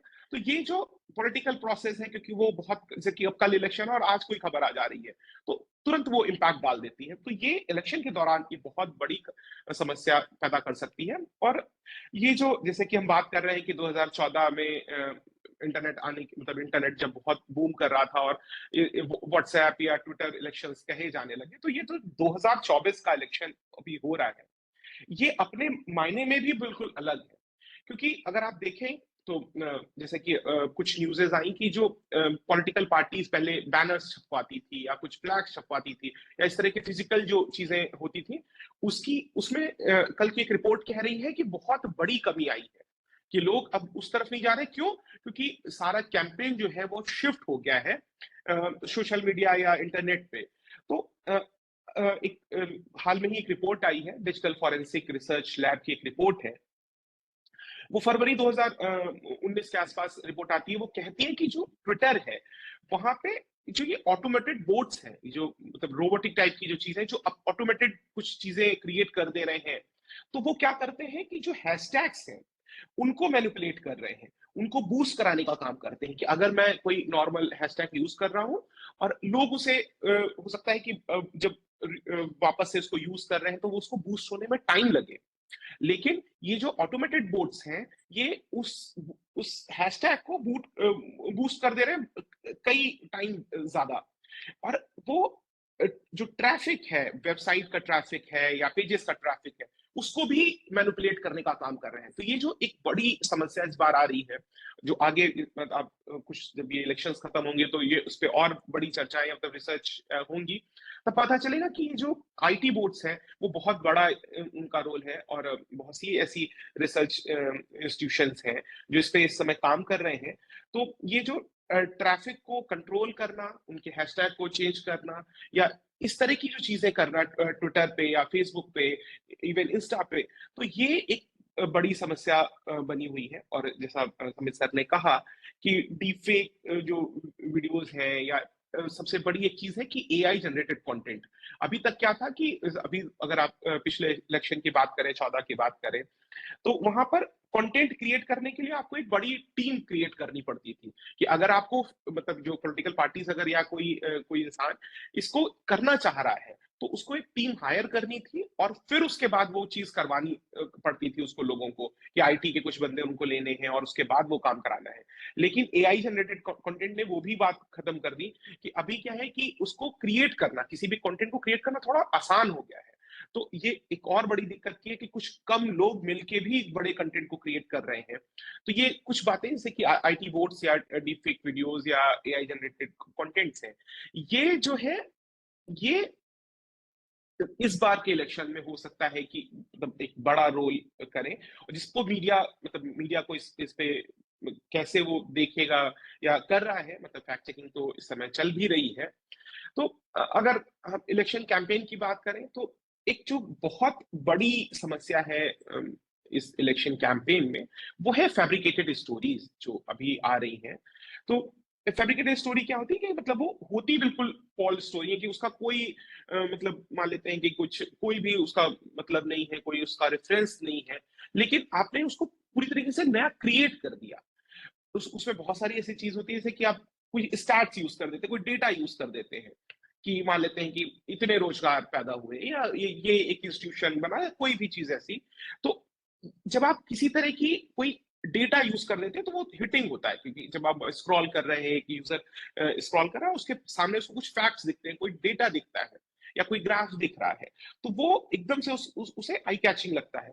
तो ये दो चीजें जो है फैब्रिकेटेड स्टोरीज या जो मैनिपुलेटेड डेटा स्टैट्स है, ये एक मतलब एक आई कैचिंग बनता है किसी भी ऑडियंस के लिए। और एक है कि जो हेडलाइंस है वो मिसलीड करने का काम करती हैं, जो मिसलीडिंग हेडलाइंस होती हैं ये भी एक तरह से सेंसेशन पैदा करने का काम करती हैं, कि हो सकता है कि आर्टिकल के अंदर बात सही लिखी हो आपने, ये मतलब कुछ वेबसाइट्स भी ऐसा काम करती हैं कि आर्टिकल सही होता है, आर्टिकल में कोई दिक्कत नहीं है, लेकिन उसे आई कैचिंग बनाने के लिए कि रीडर उस पर क्लिक करे, वहां तक उस ट्रैफिक को पहुंचाने के लिए वो कुछ हेडलाइंस को मिसलीड कर देते हैं। तो या फिर कुछ पॉलिटिकल पार्टीज कुछ फॉल्स क्लेम कर देते हैं कि मतलब हमारे पर्टिकुलर कैंडिडेट ने ऐसा काम किया, या पर्टिकुलर पार्टीज ने हम ऐसा कुछ किया। तो ये जो फॉल्स क्लेम है ये भी एक तरह से मिस इन्फॉर्मेशन का जरिया बनती है। और एक बड़ी मजेदार चीज है कि किसी भी इंसान का फोटो लगा के बगल में आप कोई एक फेमस कोट लगा दे, जैसा कि हम सर बात भी कर रहे थे कि फैमिली व्हाट्सएप ग्रुप पे बहुत सारे आते हैं कि आइंस्टाइन ने ऐसा कहा, चाणक्य के ये वाक्य हैं, या द ग्रेट अशोका ने ऐसी बात कही थी, जबकि उसका उस पर्टिकुलर फोटो या उस आदमी से कोई मतलब नहीं होता। तो ऐसा ही पॉलिटिकल कैंपेन में भी होता है कि आपने किसी भी एक बड़े स्टार का, जो स्टार कैंपेनर है या कोई बड़ा नेता है, उसकी फोटो लगा के उसके बगल में आपने फोटो एक कोट लगा दिया, उसका नाम नीचे लिख दिया। तो ये भी आई कैचिंग बनता है, और बहुत तेजी से ये लोग उसे ट्वीट करते हैं या उसे व्हाट्सएप ग्रुप पे फॉरवर्ड करते हैं। तो देखिए, एक जो अभी हम बात कर रहे थे, सर ने भी ये बात उठाई कि एक जो मतलब हर एक इंसान के हाथ में पहली बात तो स्मार्टफोन आ गया है, ये एक बहुत बड़ा मुद्दा बन रहा है मिस इन्फॉर्मेशन के बारे में। और दूसरी चीज है कि उसके पास एक चीप मोबाइल डेटा है, कि अगर हम बात करें मोबाइल डेटा की, अगर देखें तो टॉप 10 जो कंट्रीज है जहां पर सस्ता डेटा मिलता है, तो उसमें हम आते हैं, 7वें 8वें नंबर पे हैं हम। तो हम एक सस्ता मोबाइल डेटा मेरे पास है, यानी कि हमें उस जो हम लोग को अमूल, हम इस बात को स्टूडेंट से भी कहते हैं कि 1.5-2 GB जो डेटा पर डे हमें मिल रहा है, उसे एक मतलब सबके पास ही एक टारगेट है कि उसे हमें खत्म करना है। तो खत्म कैसे होगा? कि हो सकता है कि आप ज्यादा फॉरवर्ड कर रहे हो। तो नॉर्मली जैसे कि हम देखते हैं कि हमारे फैमिली ग्रुप्स पे या व्हाट्सएप ग्रुप पे आता है कि गुड मॉर्निंग और फेमस कोट्स के फॉरवर्ड आते हैं, लेकिन अगर आप पॉलिटिकल कैंपेन के दौरान देखेंगे तो वही गुड मॉर्निंग और फेमस कोट्स के जो फॉरवर्ड्स हैं वो चेंज हो जाते हैं पॉलिटिकल कैंपेन में या पॉलिटिकल कोट्स में। क्यों? क्योंकि हमें कुछ फॉरवर्ड करने की आदत है, हम कुछ ना कुछ फॉरवर्ड करते हैं। लेकिन जब इलेक्शंस आते हैं और किसी इंटेंशन के साथ कोई मुझे फॉरवर्ड कर रहा है, तो मुझे क्या है कि मैं उसको आगे फॉरवर्ड कर दूंगा बिना उस डेटा को, उस फैक्ट को वेरीफाई किए हुए। तो ये जो फेसबुक है या एक अमूमन सबसे बड़ी बात ये है कि जो व्हाट्सएप ग्रुप्स हैं, तो इसीलिए अगर आप देखेंगे कि पहले आप व्हाट्सएप ने भी इस पे काम किया कि आप पहले बहुत सारे व्हाट्सएप ग्रुप को फॉरवर्ड कर सकते थे, तो अभी व्हाट्सएप ने लिमिटेशन लगा दी कि आप किसी भी चीज को फॉरवर्ड करेंगे तो व्हाट्सएप ग्रुप एक ही ऑप्ट कर सकते हैं एक बार में। पहले होता था कि आपने 10 व्हाट्सएप ग्रुप ऑप्ट किए और उस पर सब पे फॉरवर्ड क्लिक कर दिया, लेकिन अभी व्हाट्सएप ने उसे रोक लगाई और उस पर सिर्फ लिमिटेशन लगा दी कि आप एक बार में एक ही व्हाट्सएप ग्रुप पे जा सकते हैं।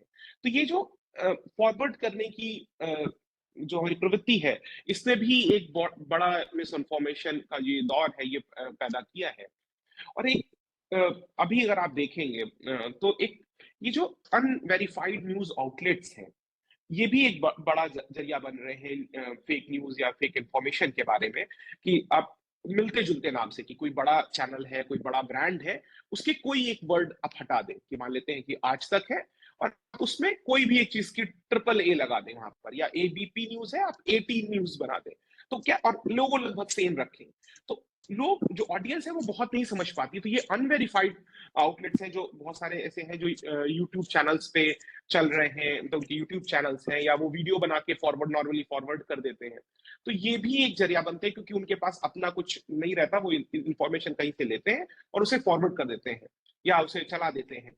तो ये जो न्यूज आउटलेट्स हैं, हो सकता है कि गवर्नमेंट आगे इन पे भी काम कर रही है और इन पे कोई लाइसेंसिंग या इस तरीके की चीज आएगी।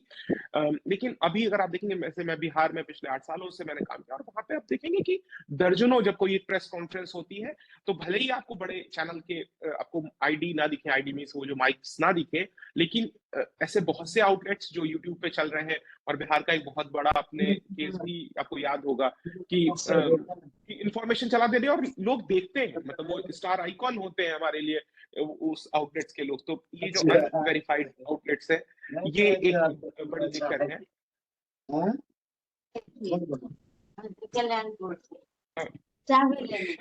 मनोज कुमार झा सर का शायद, अगर आप ऑफ कर दें माइक तो।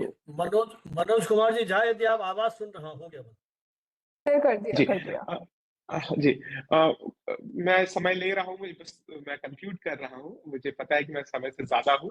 क्या है कि कुछ पॉलिटिकल पार्टीज हैं और ये जो कैंपेन टीम है ये भी क्रिएट करती है, जैसे कि बहुत सी ऐसी पॉलिटिकल पार्टीज हैं और उनकी जो अपनी आईटी टीम्स हैं वो भी इस तरह के कंटेंट्स क्रिएट करने का काम करती हैं। और एक जो कंटेंट क्रिएटर का एक जो नया लॉट है, जो अपने सो कॉल्ड प्रेस या जर्नलिस्ट कह रहा है, जो कि किसी तरह की ट्रेनिंग या उससे नहीं आया है और वो सीधे पब्लिक फिगर बन गया है। जैसे कि मैंने आपको बिहार का रेफरेंस दिया कि वहां पे लोग उसे फॉलो करते हैं, अगर वो कोई बात कह रहा है तो लोग उसे मान भी लेते हैं बहुत जल्दी। तो इलेक्शन कैंपेन के दौरान ये एक बड़ा वर्ग है जो मिस इन्फॉर्मेशन को फैलाने में अपना काम कर रहा है। और अगर हम बात करें कि मतलब ये, जैसा कि सर ने भी कहा कि दैनिक भास्कर का एक जेपीजी इमेज था जो बहुत ट्वीट हुआ, और चैनल्स इस मतलब कुछ ऐसे अनवेरिफाइड और वेरीफाइड चैनल्स हैं जो चला भी दे रहे हैं। जैसे कि इलेक्शन से थोड़ा सा अलग हम जाएं तो देखें कि स्टार हैं पूनम पांडे, उनका जब एक डेथ की उनका वो ट्वीट करती हैं और वो चला दिया जाता है। बहुत सारे चैनल्स हैं, वो न्यूज हमारे पास भी आई, हमारा गूगल न्यूज इनिशिएटिव का ग्रुप है, और वो लगभग 12-1 बजे के आसपास वो खबर हमारे पास आती है कि उनकी डेथ हुई है, पूनम पांडे जी की। तो क्या है कि हम पहले ही सवाल उठाते हैं, मतलब ऐसे जैसे ही वो न्यूज आई हमारे न्यूज उस ग्रुप में 10-12 ऐसे व्हाट्सएप रिप्लाई आए कि क्या किसी हॉस्पिटल ने इसे वेरीफाई किया है, क्या कहीं बुलेटिन हॉस्पिटल ने कोई जारी किया है। हम ये सवाल उठा रहे थे, लेकिन चैनल्स क्या कर रहे थे, या बहुत से ऐसे चैनल्स हैं जिन्होंने उस चीज को सोचना भी नहीं जरूरी समझा और उन्हें चला दिया वो पूरे दिन वो खबर चलती रही और बाद में पता चला कि वो गलत थी, किसी इंटेंशन से चलाई गई थी। तो चैनल्स थोड़ा सा होड़ वहां पे रहती है कि हम जल्दी उस इंफॉर्मेशन को पहुंचा दें। उसकी वजह से वो लोग क्या करते हैं कि उस इंफॉर्मेशन को बहुत जल्दी दे देते हैं। जैसे सर ने कहा कि डीप फेक की वीडियोस वायरल हुए थे डिफरेंट लैंग्वेजेस में मनोज तिवारी जी के, या हर बार ऐसे होता है कि 2019 में ईवीएम की टेम्परिंग की खबरें आई थी कि वो रिमोट से कंट्रोल हो सकती है, इस तरह की खबरें बहुत सारी चली। तो ऐसे बहुत सी चीजें हैं जो स्पेशली इलेक्शन के दौरान आती है। तो ये हमें करना ये चाहिए, इन चीजों से लड़ने के लिए हमें एक बहुत बड़ा एक रोल है। मीडिया जो एजुकेशन में से जुड़े लोग हैं या इस तरह की जो फैक्ट चेकिंग यूनिट से जुड़े लोग हैं, वो जैसे कि गूगल या ऐसे बहुत सी बड़ी संस्थाएं हैं जो वेरिफिकेशन टूल्स चला रही हैं। बहुत सिंपल है, बहुत आसान है कि आप किसी इमेज को लें, उसे डाउनलोड अगर आपकी गैलरी में है, आपको कुछ बस नहीं करना है, गूगल इमेजेस पे जाना है, उसे अपलोड कर देना है और वो तुरंत वो आपको उस चीज के बारे में बता देगा। तो जितना आपको टाइम फॉरवर्ड करने में लग रहा है, अगर उसके पहले अगर रिपोर्टर या एक नॉर्मल इंसान उसे सिर्फ उसे अपलोड करके, या हमें सर ने कहा कि कोई कुछ कीवर्ड्स डाल दे आप, तो वो आप चंद सेकंड में उस चीजों को बता सकते हैं। अगर कोई सरकारें या जो स्टेट गवर्नमेंट के कुछ अगर इस तरह की संस्थाएं हैं, वो चाहे नंबर को देना और स्पोर्ट बता ताला वो अगर एजुकेशनल कुछ कैंपेन या इस तरह की लिटरेसी प्रोग्राम चलाते हैं, तो जैसा कि समीर सर ने कहा और वहां सर ने भी कहा कि लाखों लोग को हम जोड़ चुके हैं। तो ऐसी बहुत सारी फैक्ट चेकिंग इनिशिएटिव्स हैं जो अल्ट न्यूज, बूम लाइव या गूगल न्यूज इनिशिएटिव, ऐसे बहुत सारे फैक्ट चेकिंग यूनिट्स हैं या इनिशिएटिव्स हैं जो इस समय पूरे इंडिया में काम कर रहे हैं। अगर वो और इलेक्शन के दौरान भी, जैसे कि अभी हम लोग स्पेशली इलेक्शन के लिए हम लोग कुछ काम कर रहे थे, तो इस तरह की अगर लिटरेसी कैंपेन चलते हैं और कुछ सबसे इंपॉर्टेंट है कुछ रेगुलेटरी बॉडीज या मॉनिटरिंग यूनिट्स इस पे काम कर रही हैं, वो अगर करती हैं तो हम हो सकता है कि हम इस चीज को मतलब इलेक्शन के दौरान ही उस चीज को रोक पाए। इसमें कहीं ना कहीं जो फ्रीडम ऑफ स्पीच या फ्रीडम ऑफ प्रेस की बात जो हो रही है वो तो है ही, लेकिन फिर भी हम उस चीज को रोक पाने में सक्षम होंगे।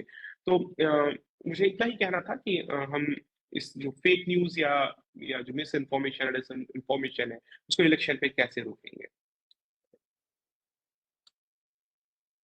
चलिए, बहुत बहुत आभार डॉक्टर रवि। आपने मिस इन्फॉर्मेशन और फेक न्यूज के पीछे उद्देश्य है उसके बारे में बहुत ही प्रभावी ढंग से अपने आप को अभिव्यक्त किया है कि किस तरह से लक्षित समूह को ध्यान में रखते हुए चुनावों के दौरान एक छोटी सी सूचना किस तरह से पूरे चुनाव के परिदृश्य को बदल सकने में प्रभावी हो सकती है, और किस तरह से स्टोरीज को फैब्रिकेट किया जाता है, किस तरह से डेटा को प्रेजेंट किया जाता है, किस तरह से कंटेंट क्रिएटर आ गए हैं जो सोशल मीडिया पर अपने फॉलोअर्स को बढ़ाते हुए एक सेलिब्रिटी के रूप में अपने आप को समझते हुए इस तरह की फेक न्यूज के प्रचार प्रसार में लिप्त है। निश्चय ही बहुत अधिक सतर्कता और सजग रहने की आवश्यकता है, अन्यथा ये प्रवृत्ति आने वाले समय में पूरे देश और समाज के लिए घातक हो सकती है। डॉक्टर रूबल कनौजिया का मैसेज मेरे पास है, वो उनके यहाँ कोई बड़ी समस्या इन्हीं खबरों को लेकर के हो गई है, उसको लेकर के वो शायद पॉलिटिकल पार्टीज और वहाँ का जो एडमिनिस्ट्रेशन है उनके साथ बिजी हैं, तो वो नहीं ज्वाइन कर पाएंगे। लेकिन मुझे लगता है हमारे साथ एक अक्षय पाराशर है जो राजस्थान विश्वविद्यालय के ही पत्रकारिता के विद्यार्थी रहे और अब एमआईटी यूनिवर्सिटी जयपुर में वो अध्यापन कर रहे हैं और संयोग से इसी विषय पर मिस इन्फॉर्मेशन और फेक न्यूज को लेकर के ही पीएचडी कर रहे हैं।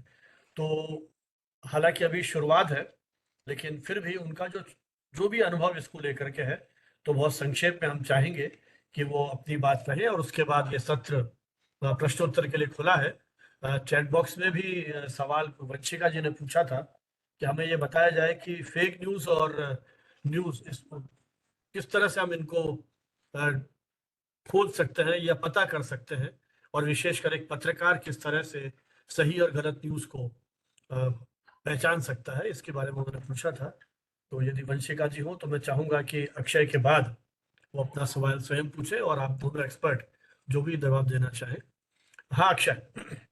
जी नमस्कार सर, एक तो सबको और धन्यवाद मुझे ये प्लेटफॉर्म देने के लिए कि जिसमें मैं अपने व्यक्तित्व को बता सकता हूँ, यहाँ पे व्यूज को रख सकता हूँ। तो पहले तो जैसे संबित सर और रवि सर ने बहुत सारी चीजें ऑलमोस्ट कवर कर ही दी हैं इस डोमेन के अंदर, मिस इन्फॉर्मेशन डिस इन्फॉर्मेशन कैसे कैसे क्या क्या होती है। मैं कुछ कुछ चीजें सर इसमें बस जोड़ना चाहूंगा जो मैं अपनी रिसर्च के दौरान पढ़ रहा हूँ। इसके अंदर कुछ पेपर्स पढ़ के सर मुझे एक बड़ा ही अलग एंगल तरीके का मुझे इस चीज का अनुभव हुआ है कि हमने देखा मिस इन्फॉर्मेशन डिस इन्फॉर्मेशन बहुत अलग अलग तरीके से कम्युनिकेट होती है, व्हाट्सएप वगैरह पे भी और बहुत सारे अलग अलग चैनल्स पे भी कम्युनिकेट होती है। कई बार जैसे हम बात करते हैं कि सर इनको वेरीफाई कर लेना चाहिए कि हम कैसे सर्च कर सकते हैं और गूगल पे जाके एक लिंक से कर सकते हैं। कई बार ऐसा लगता है कि सर ये चीज एक टास्क एक बहुत थोड़ा सा मुश्किल प्रोसेस कई बार बन जाता है कि न्यूज को देखना, उसके बारे में सर्च करना, दो हमारे लिए बहुत जरूरी है और एज अ मीडिया एजुकेटर हमें बच्चों को बताना भी चाहिए आगे कि हमें हम एज अ लिटरेट अगर पढ़ रहे हैं तो हम हर चीज को जब सर्च कर रहे हैं तो इसको क्यों नहीं। लेकिन फिर भी ये चीज बहुत बार एक थोड़ी सी मुश्किल हो जाती है कि सर्च करे कैसे ना करे। तो मुझे लगता है कि आगे वाले आने वाले टाइम में जैसे आजकल व्हाट्सएप में आने लगे कि फॉरवर्डेड मैनी टाइम्स, जैसे ऊपर लिखा हुआ आ जाता है कोई भी अगर न्यूज इन्फॉर्मेशन फ्लो होती है तो कहीं ना कहीं उनके अंदर अगर फैक्ट चेकिंग का एक फॉर्मूला एस्टेब्लिश हो जाए या कुछ उनके अंदर कुछ ऐसा आ जाए कि this has been fact checked by the certain app, तो हम एक बार उस पर भरोसा कर सकते हैं। एक और चीज सर इसके अंदर मैं ऐड करना चाहूंगा कि आजकल हम जैसे न्यूज कंज्यूम कर रहे हैं वो मीडियम पूरा चेंज हो चुका है। हम न्यूज कंज्यूम करते हैं आजकल फेसबुक से, हम न्यूज कंज्यूम करते हैं आजकल इंस्टाग्राम से। बहुत जो एक जनरल यूथ की जब मैं बात करूं, अपनी उम्र के लोगों की बात करूं जो 15 से लेकर के 28 38 के लोगों के हैं, तो अगर मैं उनकी उम्र की बात करूं तो वो इंस्टाग्राम से दूसरे चैनल से जहाँ से हम दूसरी सोशल मीडिया चीजें अपडेट करते हैं वहां से हम न्यूज कंज्यूम करते हैं। कई बार ऐसा रहता है सर कि वहां पे बहुत सारे मीम पेजेस होते हैं जिनको हम कहते हैं, जिनके बहुत सारे फॉलोवर्स हैं, 5 million 10 million 20 million followers, 20-20 lakh लोग उन पेजेस को फॉलो करते हैं एंटरटेनमेंट पर्पसेस के लिए। कई बार वो लोग भी इंफॉर्मेशन शेयर करते हैं। अब उनकी प्रक्रिया क्या रहती है कि वो 10 में से 9 बार तो सही चीज शेयर करते हैं, ठीक है। तो हमें लगता है कि क्या फैक्ट चेक करना, अब वो बताएंगे दुबई में बाढ़ आई है, दुबई में बाढ़ आई है, हमें पता है, हमें हर जगह से पता चल रहा है।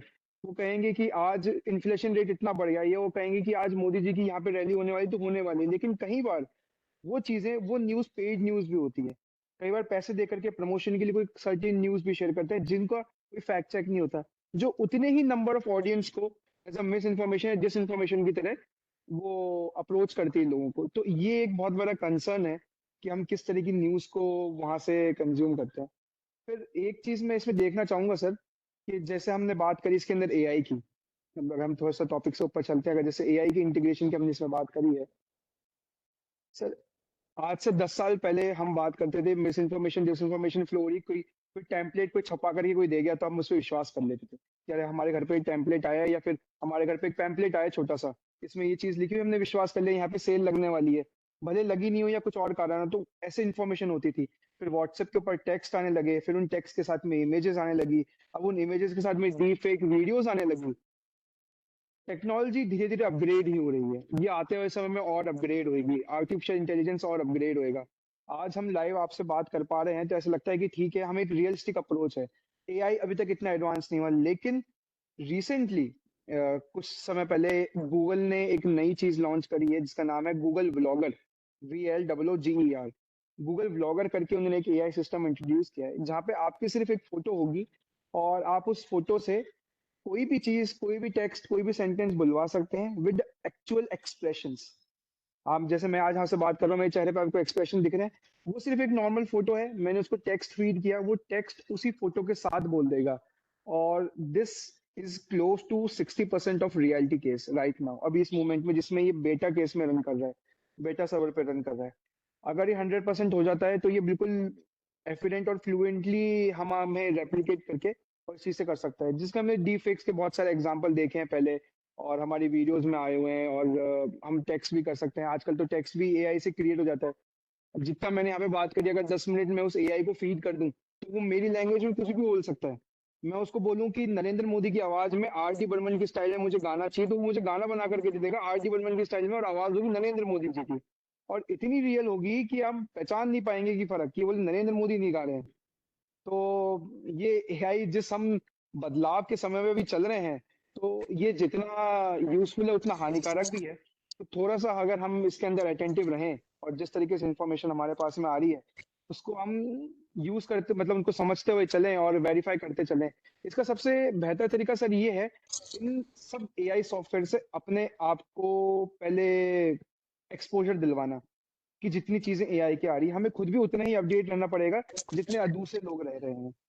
आज एक बहुत छोटा सा एग्जांपल देता हूँ, बहुत ज्यादा लंबा नहीं खींचूंगा अपने इसको मैं, समय की बहुत हमारे पास थोड़ी कम समय है। आज हम स्टूडेंट्स को कोई असाइनमेंट देते हैं कि अच्छा ये चीज लिख करके आनी है, वो सीधा चैट जीपीटी के ऊपर जाते हैं, उसको बताते हैं, ये कमांड देते हैं और लिख करके हमें ला करके दे देते हैं। ये चीज है। कुछ पहले पहले कुछ समय में ये चीज समझ में नहीं आई, हमें लगा कि बच्चे इंटरनेट से रिसर्च करके लेकर के आ रहे हैं और चीज हो रही है। लेकिन जैसे हमने उसकी लैंग्वेज पढ़ी, उसको समझा कि क्या चीज हो रही है, तो हमें समझ में आ गया कि हमने अभी दिया बच्चे को, बच्चे ने 10 मिनट बाद 15 मिनट बाद लाके दे दिया कि सर मैंने लिख दिया। आधे घंटे बाद ला करके दे दिया कि मैंने सर 2 पेज का ऐसा लिख दिया है जर्नलिज्म के ऊपर, रेडियो जर्नलिज्म के ऊपर, जिसके लिए पूरी हमने अपने समय में पूरी एक एक दिन की रिसर्च करी है और अगले दिन ले जाकर के दे दिया, और फिर भी उसमें 100 कमियां निकलती थी। उसने आधे घंटे में लाके लिख के दिया और वो इतना फ्लुएंट कि हम गलती नहीं निकाल पा रहे इसके अंदर।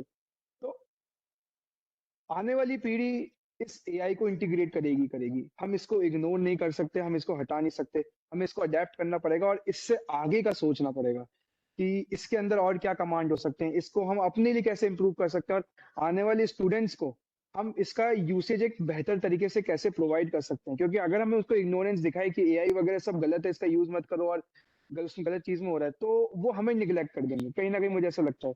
तो हमें भी उतना ही अवेयर होना पड़ेगा एआई की चीजों को लेके, सारे टूल्स को लेकर के कि क्या क्या चल रहा है, कैसे इमेज एडिट हो जाती है, कैसे वीडियो एडिट हो जाती है। तो उन चीजों के ऊपर हमें भी उतना ही पढ़ना पड़ेगा। और फॉर्चुनेटली सर मेरी रिसर्च भी इसी पे चल रही है कि फैक्ट चेकिंग और मिस इन्फॉर्मेशन डिस इन्फॉर्मेशन के ऊपर यूथ में कितनी अवेयरनेस है, यूथ इसको कितना फैक्ट चेक करता है। तो इसी के ऊपर मेरी रिसर्च अभी चल रही है, चलो अभी रिसेंटली अक्षय, बहुत चालू हुई है। बहुत बढ़िया कल्पना की है आपने कि जैसे वो आईएसआई मार्का होता है ना किसी प्रोडक्ट पे, ऐसा ही खबरों में भी किसी ऐप का ठप्पा लग जाए तो शायद उनकी जी विश्वसनीयता जो है वो बिल्कुल प्रमाणित बढ़ हो जाए जाए। सर। लेकिन जिस जी पीढ़ी सर। की आप बात कर रहे हैं कि एआई निर्भर आ रही है, और वो लिख तो लेंगे लेकिन जब वो इंटरव्यू होगा या कहीं अपने आप को एक्सप्रेस बिल्कुल करना दिक्कत होगा होगी सर, बिल्कुल तो दिक्कत शायद होगी। बात खा जाएंगे और तुरंत मालूम पड़ जाएगा। बिल्कुल मुझे तो दिक्कत है कई सर। सिलेक्शन कमेटीज में एक्सपीरियंस रहा है कि वो जो जी गूगल आधारित बायोडाटा तैयार होता था, है ना, वो जो अपना लिखते थे ऑब्जेक्टिव्स, उन 3 लाइनों में ही पता पड़ जाता था कि ये जो 3 लाइन बच्चे है को वो इतना खुद पता भी है। नहीं लिख सकते, है ना। और आज ही कहीं मैं खबर पढ़ रहा था कि एआई जनरेटेड जो सीरीज है उनसे कितना नुकसान इन बच्चों को हो रहा है। तो अल्टीमेटली बिल्कुल। जो विचार और सोच का सामर्थ्य है वो काम आएगा। लेकिन मैं अभी चैट बॉक्स में देख रहा था, सौभाग्य से हमारे बीच में डॉक्टर टी.एन. जौहर साहब हैं जो उत्तराखंड पुलिस के साथ जुड़े हुए हैं, और उन्होंने ये लिखा है कि उत्तराखंड पुलिस या जो हमारा पुलिस का सिस्टम है वो भी इस पर नजर रखे हुए है। तो यदि आप उचित समझें तो कुछ जो पुलिस की भूमिका है उसके बारे में हमें बताएं कि आप जैसे कि ट्रेनिंग प्रोग्राम लिखा के चला रहे हैं। जी जी, हाँ सर, हाँ डॉक्टर साहब बताइए। नमस्कार, आप सबको नमस्कार। क्या आप मुझे सुन पा रहे हैं? हाँ आप बिल्कुल सुन रहे हैं सर जी। हाँ। मैं sir Wadia institute of Himalayan geology Dehradun में साइंटिस्ट था और दिल्ली यूनिवर्सिटी से पीएचडी हूँ, और मैं 2015 में रिटायर हो गया था। तो जी उसके बाद मैं as a social input police के साथ काम कर रहा हूँ। तो अभी मैं मेंबर हूँ स्पेशल जुवेनाइल पुलिस यूनिट 2019 से। तो हमारा जो यहाँ पे एसएसपी हैं, अभी इससे 3 साल पहले भी एक मीटिंग सभी थानों के पुलिस ऑफिसर्स के लिए ऑर्गेनाइज की थी, क्योंकि ये जो स्प्रेड होता है हमारा फेक मैसेज, तो पुलिस का एक यूनिट बना हुआ है जिसमें 100 मेंबर्स हैं, 2 यूनिट्स हैं जो लगातार मॉनिटर करते हैं सिटी के अंदर कोई फेक न्यूज़ तो नहीं चल रहा है। तो इसमें पुलिस को ट्रेनिंग भी दिया गया था, और इसमें एक प्रोविजन भी है कि अगर कोई फेक न्यूज़ होता है तो उसे रोकना है, उसमें एफआईआर भी लॉन्च होता है। Hello hello.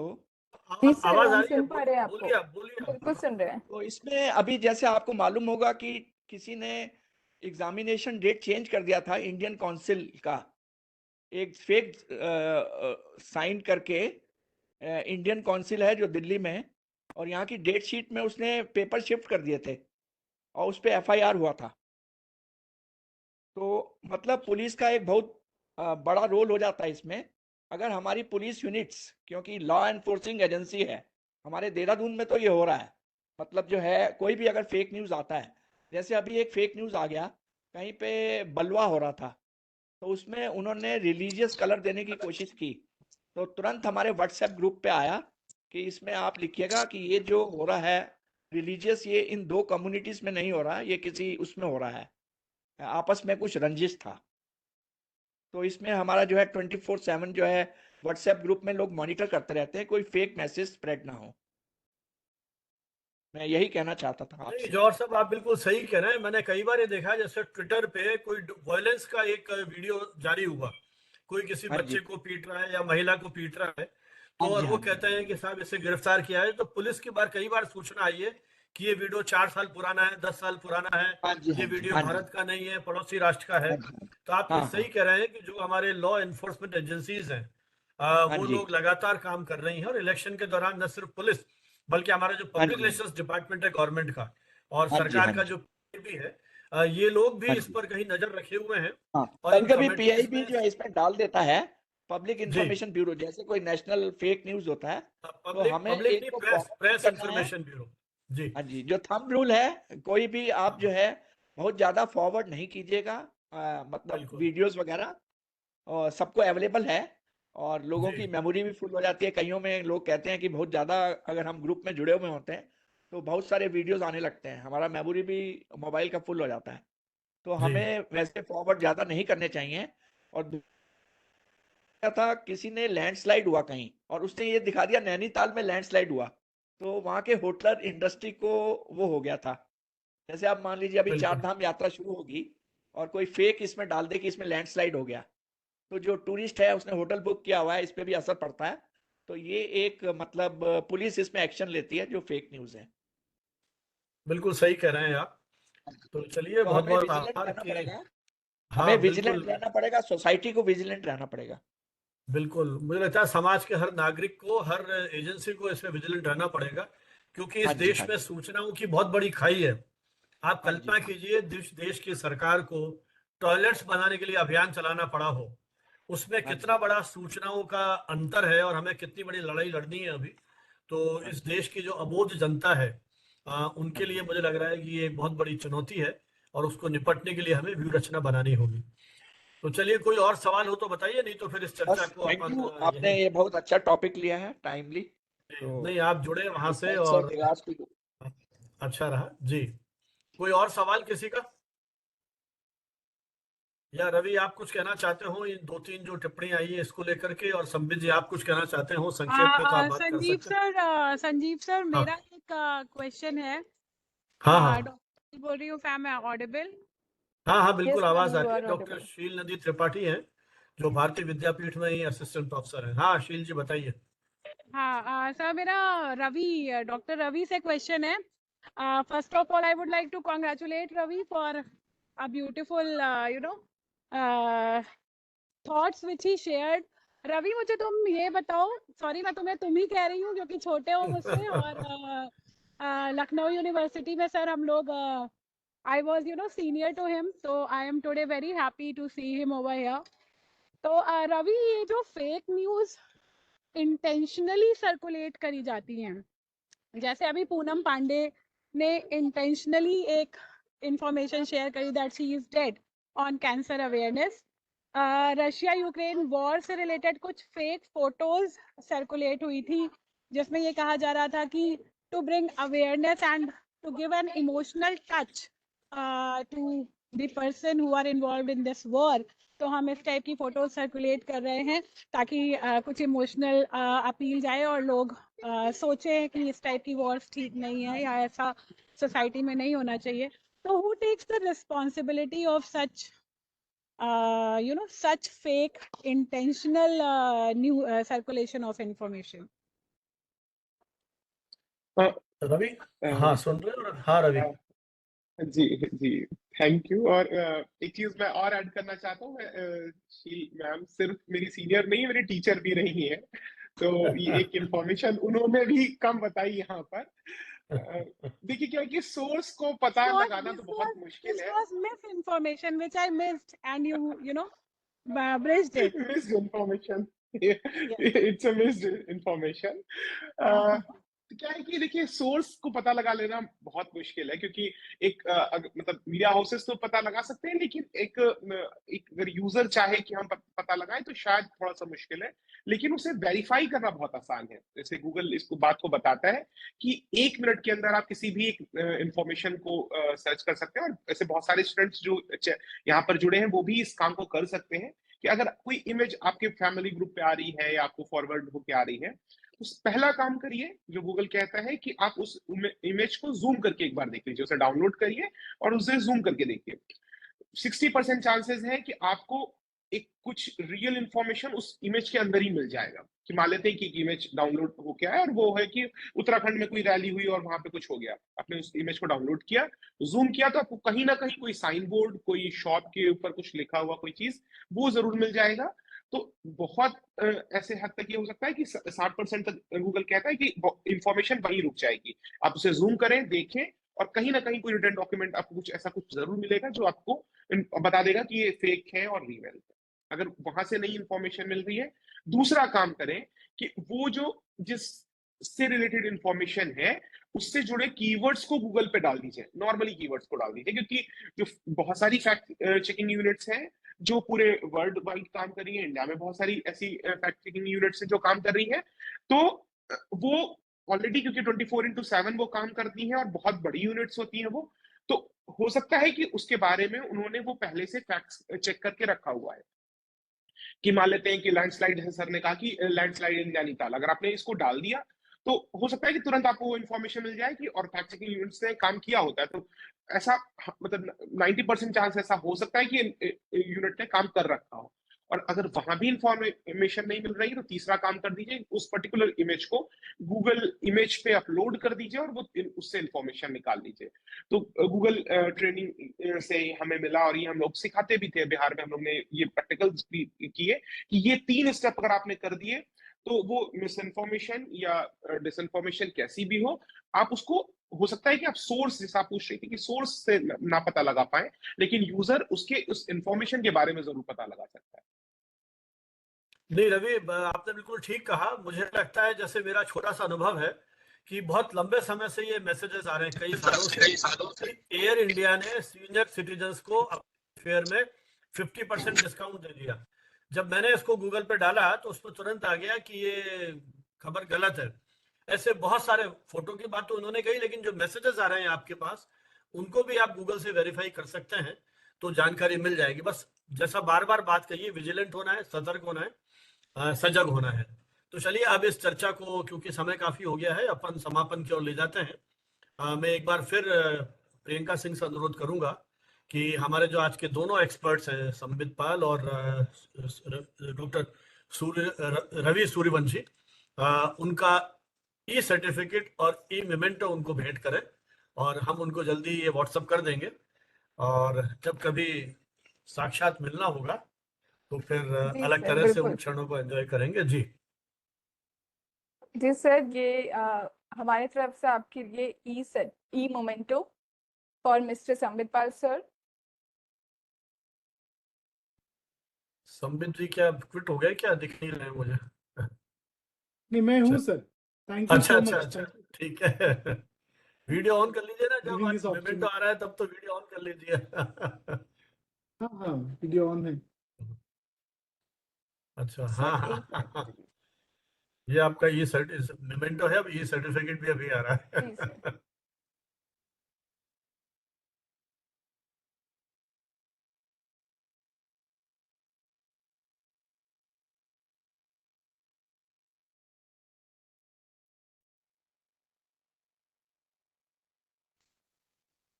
और अब doctor Ravi Suryavanshi.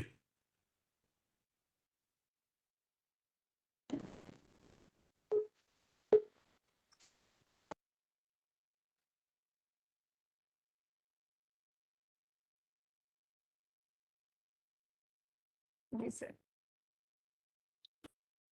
thank you so much sir for your information आपने हमारे शेयर किया और हमें इतना अवेयर किया about these facts, because as a journalist, because हम सारे जर्नलिज्म फील्ड में है, तो ये सारी इंफॉर्मेशन हमारे लिए बहुत ज़्यादा इंपॉर्टेंट है।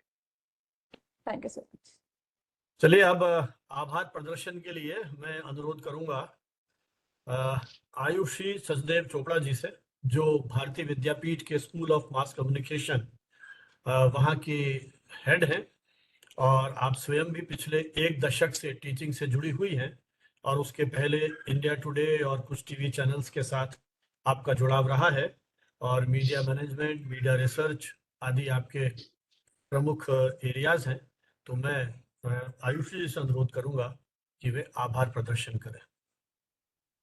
थैंक यू संजीव बनावत sir, thank you great experts. मैं बिल्कुल कहूंगी संबित सर ने और डॉक्टर रवि सर ने बखूबी इस टॉपिक को जस्टिफाई करा। The way they took fake news, explaining fake news from misinformation to disinformation and clearing the thoughts. I think this was the most amazing and intellectual session I have attended all through my journey. So thank you is the only prayer that I would like to say to both of my experts, Mr. Sambit sir and Dr. Ravi sir. Thanks a lot for sparing time coming to us and giving such a great session. Also, I would like to thank Sanjeev Banawat sir and MN Huda sir. You really have visualized a great learning session, which is helping us, our students, and the people around the media professionals for having a great learning series continuously every week. Also twice also for some weeks. So all thanks to you, Sanjeev sir and MN Huda sir. And to my great team who keeps on inspiring and who keeps on taking it flawlessly. Priyanka ma'am, Usha ma'am, Jayant sir, thanks to you, Preeti ma'am. Also, my dear participants, students, and media professionals, जो कि अपना time निकालते हैं, they give us time, they join us and motivate us on keep running this such learning series. So, thank you all of you. Thank you.